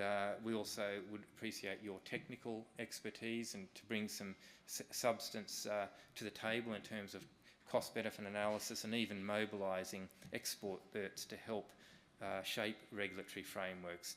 I mean, some of APEC's best work involves in-economy capacity building to help fine-tune frameworks, help to advise on the sequencing of reforms. APEC doesn't have a monopoly in this area, of course. I mean, there's other big organisations, ADB, World Bank and others that contribute, but I believe APEC has a unique role to play, particularly through its regional perspectives and networks. And then just finally, to be aware, I mean, APEC has some very high-level initiatives at the moment. Our basic strategic orientation is towards trade and investment liberalisation and openness. We have some very high-level initiatives that support that, including our strategic study on issues relating to the free trade area of the Asia-Pacific. There's a structural reform ministers meeting, of course, following this conference, which of course has major synergies with services liberalisation. The Philippines is developing an APEC services cooperation framework this year, which could add great impetus to services reform in the region.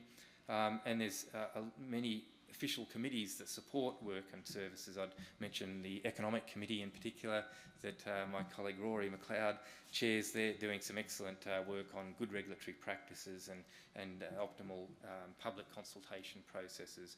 All that may sound very prosaic, but I mean, as you would well know, that the best way to prevent the rise of non-tariff barriers is through good, high-quality regulation and good public consultation.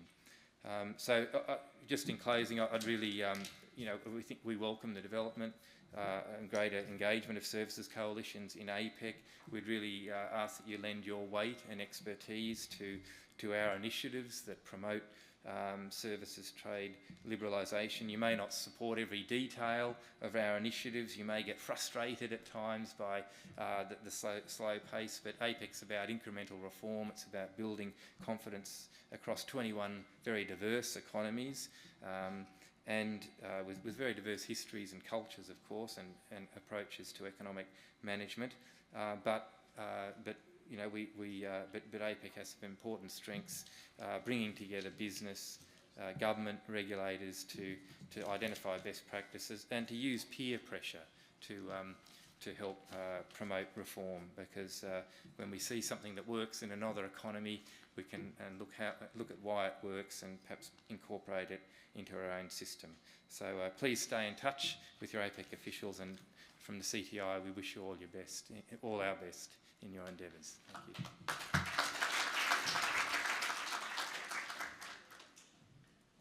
Thank you, John, for reminding that APEC can actually work as an incubator for domestic reform and unilateral reform, and we can always share best practices.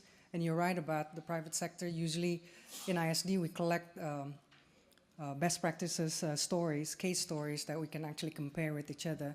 And sometimes that can be a motivation for the government to actually see what the neighbors are doing. So thank you for that. And I understand that everybody's hungry and would like to proceed with lunch. But I think with the understanding that we are going into the Services Coalition discussion after this, maybe I can just open 2 quick questions, because we would like to get as many input and suggestions as possible from the audience as well. If you don't mind, just 2 quick questions from 2 people, please, to our distinguished speakers. If not, then write down your questions and we'll network and ask questions during luncheon. Thank you very much for the distinguished speakers, and thank you very much for everybody, the audience. Good afternoon and enjoy your lunch.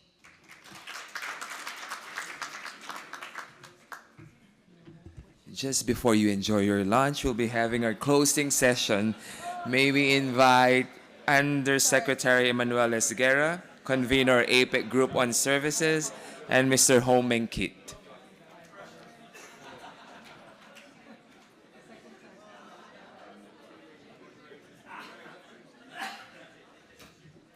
Sorry, my apologies.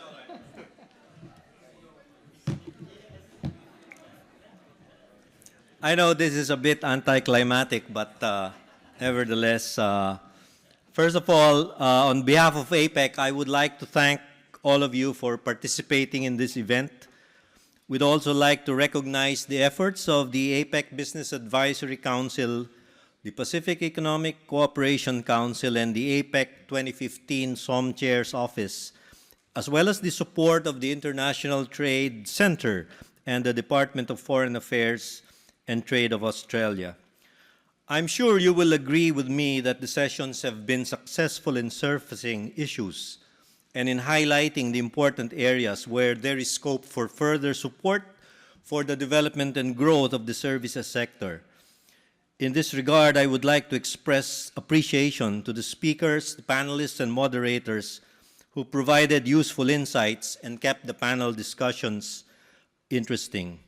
We began this conference with an overview of the services sector, focusing on its contributions to the growth of APEC economies.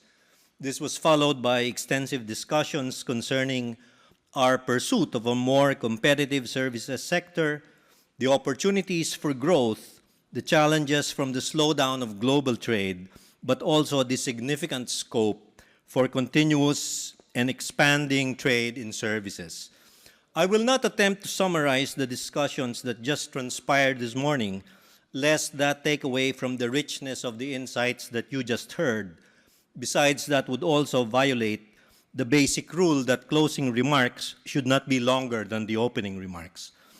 Let me just say that the final session, which stressed cooperation and coalition building, captures the essence of one of our main objectives for this conference, which is to forge a stronger collaboration between and among APEC economies and the private sector. The issues and concerns raised here this morning will serve as valuable inputs as we proceed with the structural reform talks this afternoon. As you know, one of the theme papers to be discussed later highlights the services sector. I believe that the focus now being given to the sector augurs well for reforms within APEC economies, particularly on the improvement of regulations concerning trade in services. Since APEC's work in services is cross-cutting in nature, a number of APEC working groups and subcommittees have been actively working and will continue to work on the different areas concerning services. Likewise, the APEC Services Cooperation Framework, which we expect will be adopted by our leaders in November, is aimed towards making all of APEC's work on services more focused and coherent. We hope that the private sector will continue to support our initiatives in this area.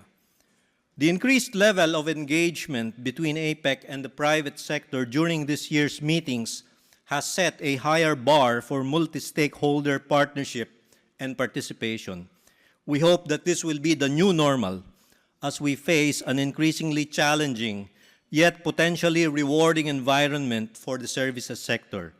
Once again, congratulations for a successful and productive conference. Thank you. Mabuhay.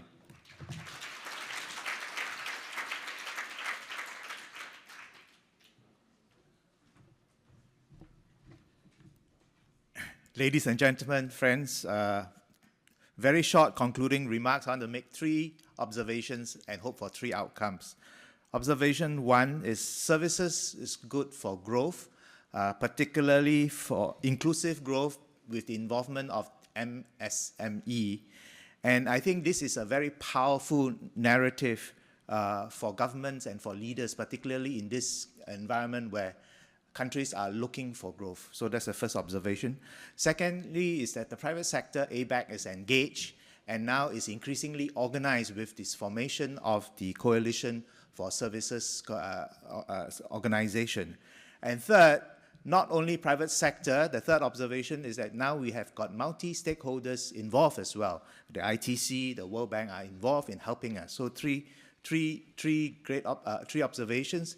And I hope for 3 outcomes. The first outcome is that there will be action by all APEC members, not just a few, because I think APEC needs to work together with ABAC and the multi-stakeholders to drive this agenda. And the second outcome, I hope, is that all parties will coalesce around the APEC Services Cooperation Framework, which anchors a multi-year strategy to develop the services sector. And my third hope is that we look forward to the services issue to be promulgated by the APEC leaders in November when they meet here in Manila. Thank you very much and enjoy your lunch.